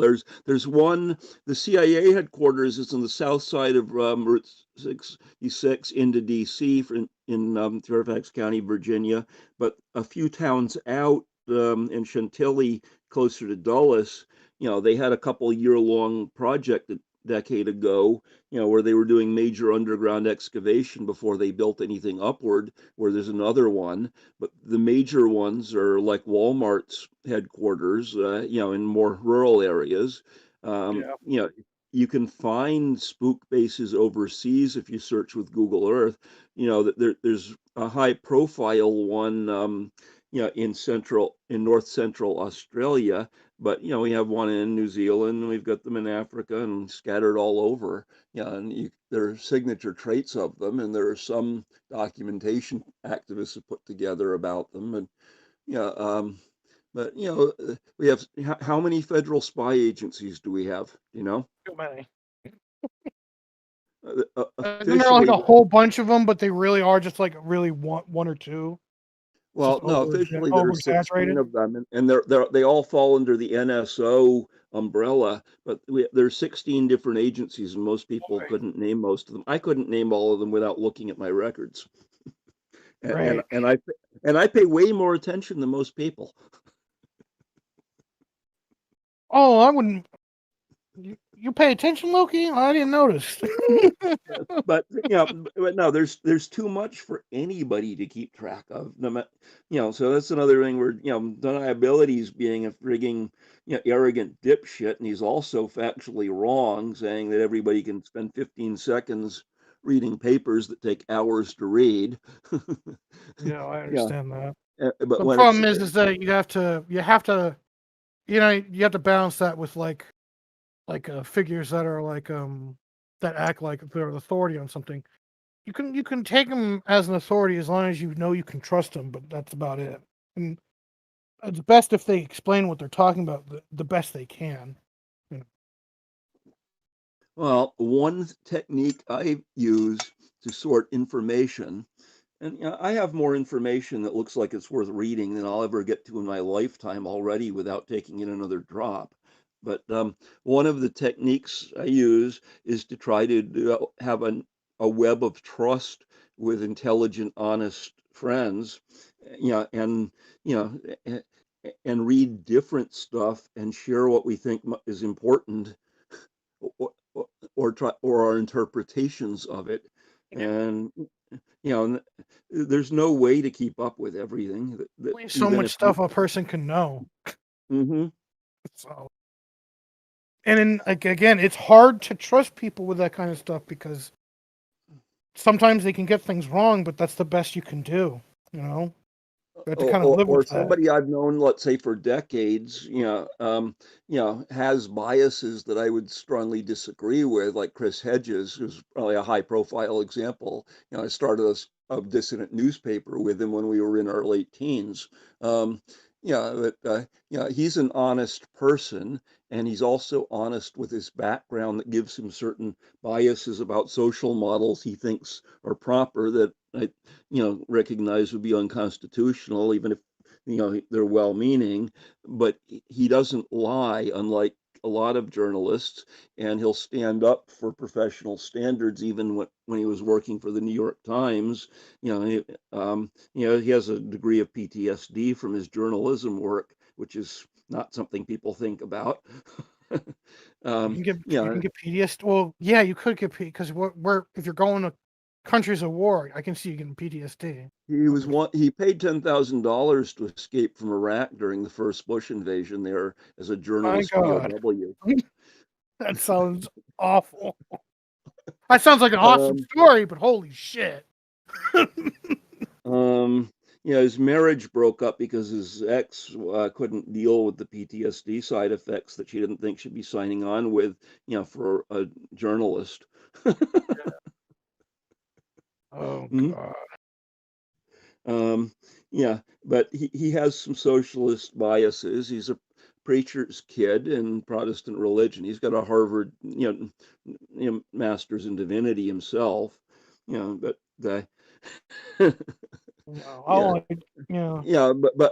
I'd rather listen to someone who's intelligent and honest and with known biases than somebody who's a dishonest, underhanded, treacherous manipulator with undisclosed mental illness issues. I guess you would say it sounds like he's got good principles, right? Too. Principled person to a degree. Even his biases, he's well-meaning about, but he's not. But but he's intelligent, honest, and analytical. And one of the other challenges is that New York Times is 9th reader level, USA Today is 7th reader level. That's above the average American 20 years out of high school. Yeah. The average American graduates high school at 9th reader level and reverts 4 levels after the next 20 years from reading so little. And deniability is trying to tell us on this server that we're lazy idiots for not reading random papers that he maliciously tries to bait us with, as if they support a fundamentally delusional premise of humanity. When Yeah, I know what nothing, you're saying. nothing he could submit would support his premise, which is based on massive fallacies about humans and society. I He wasn't might. really there for those debates, so I don't know. I was on one of his food debates, but he was trying to raise that again in the religion discussion, where Hanging Chad took him on, and Alexander and I and a couple of others joined in. Oh, geez. And I've been credited or accused of eviscerating him. Watch that. And I don't think he liked the fact that I was thanked for it, as opposed to him supported and treated as a victim. It's shitty though, because part of me sees it like, well, with everyone, he kind of brought it on himself, but still having everyone dogpile on that's not going to really help you think like you're not wrong. It will just embolden you. Your ego's not going to allow it. He's showing signs of a narcissist, and it doesn't matter what a narcissist thinks. The same as with somebody like Trump. He's showing the same kind of issues. Yeah.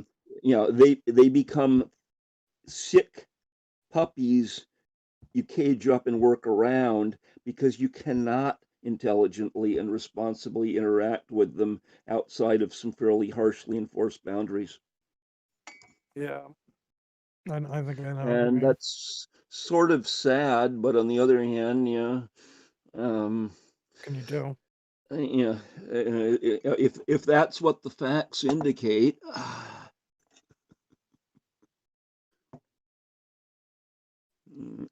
and there are a lot of narcissists who pull outright criminal acts and act like they're entitled, and that other people are wrong for calling them out or trying to shut them down on it.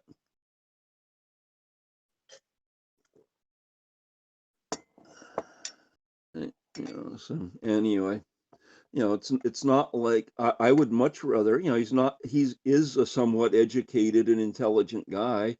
I'd rather, share information and expand our mutual pool of knowledge. But So that's just the environment he's in that just influenced him to be that way. You mean raised around corporate predators for an international mob of sorts? Or just the fact that he's just in cutthroat business in any way. You mean like evicting people in a second world country from their family homes? Oh boy! And doing it through militant techniques that in other places might be considered to be criminal by the enforcers he uses. Yeah. And in a culture of racial violence, where it's even more polarizing historically, than what we were discussing is sick about U.S. politics. It's not true when he's doing that kind of stuff. It sounds like he's not helping when he's doing that kind of stuff in his country. Well, from what I and a few others have managed to gather, that's between what he said and reading between the lines, of the context, that seems to be, the background. It bothers me too, because my parents are landlords, and they try to do their best. They try to be fair as they can, but there are some tenants who are nightmares. and there are some people who are landlords who shouldn't be, who never. I have the house that is across my street for like the last 30 years of my life. That house has been owned by this shitty landlord that bought up a bunch of properties. Apparently he lives with his mom, and all he did at one point was start buying up properties, and he barely takes care of them. He does the minimum amount of work. I've known people that lived in the house that's been across my house for years, tell me like the roof's been like leaking for weeks. He barely sends anyone over. No, he doesn't. He only time he's over here is when he wants his rent, and half the time he wants me to come to his place and give him his rent. Oh God, and it's anyone in that house. Sometimes the people there are okay. Sometimes they're trash. They're trashy people. They start selling drugs, and people hate them, but there's nothing we could do because he just keeps fucking putting shitty people there. He doesn't care. You know, he wants people in that place as soon as possible and wants to make money. While my parents, you know, actually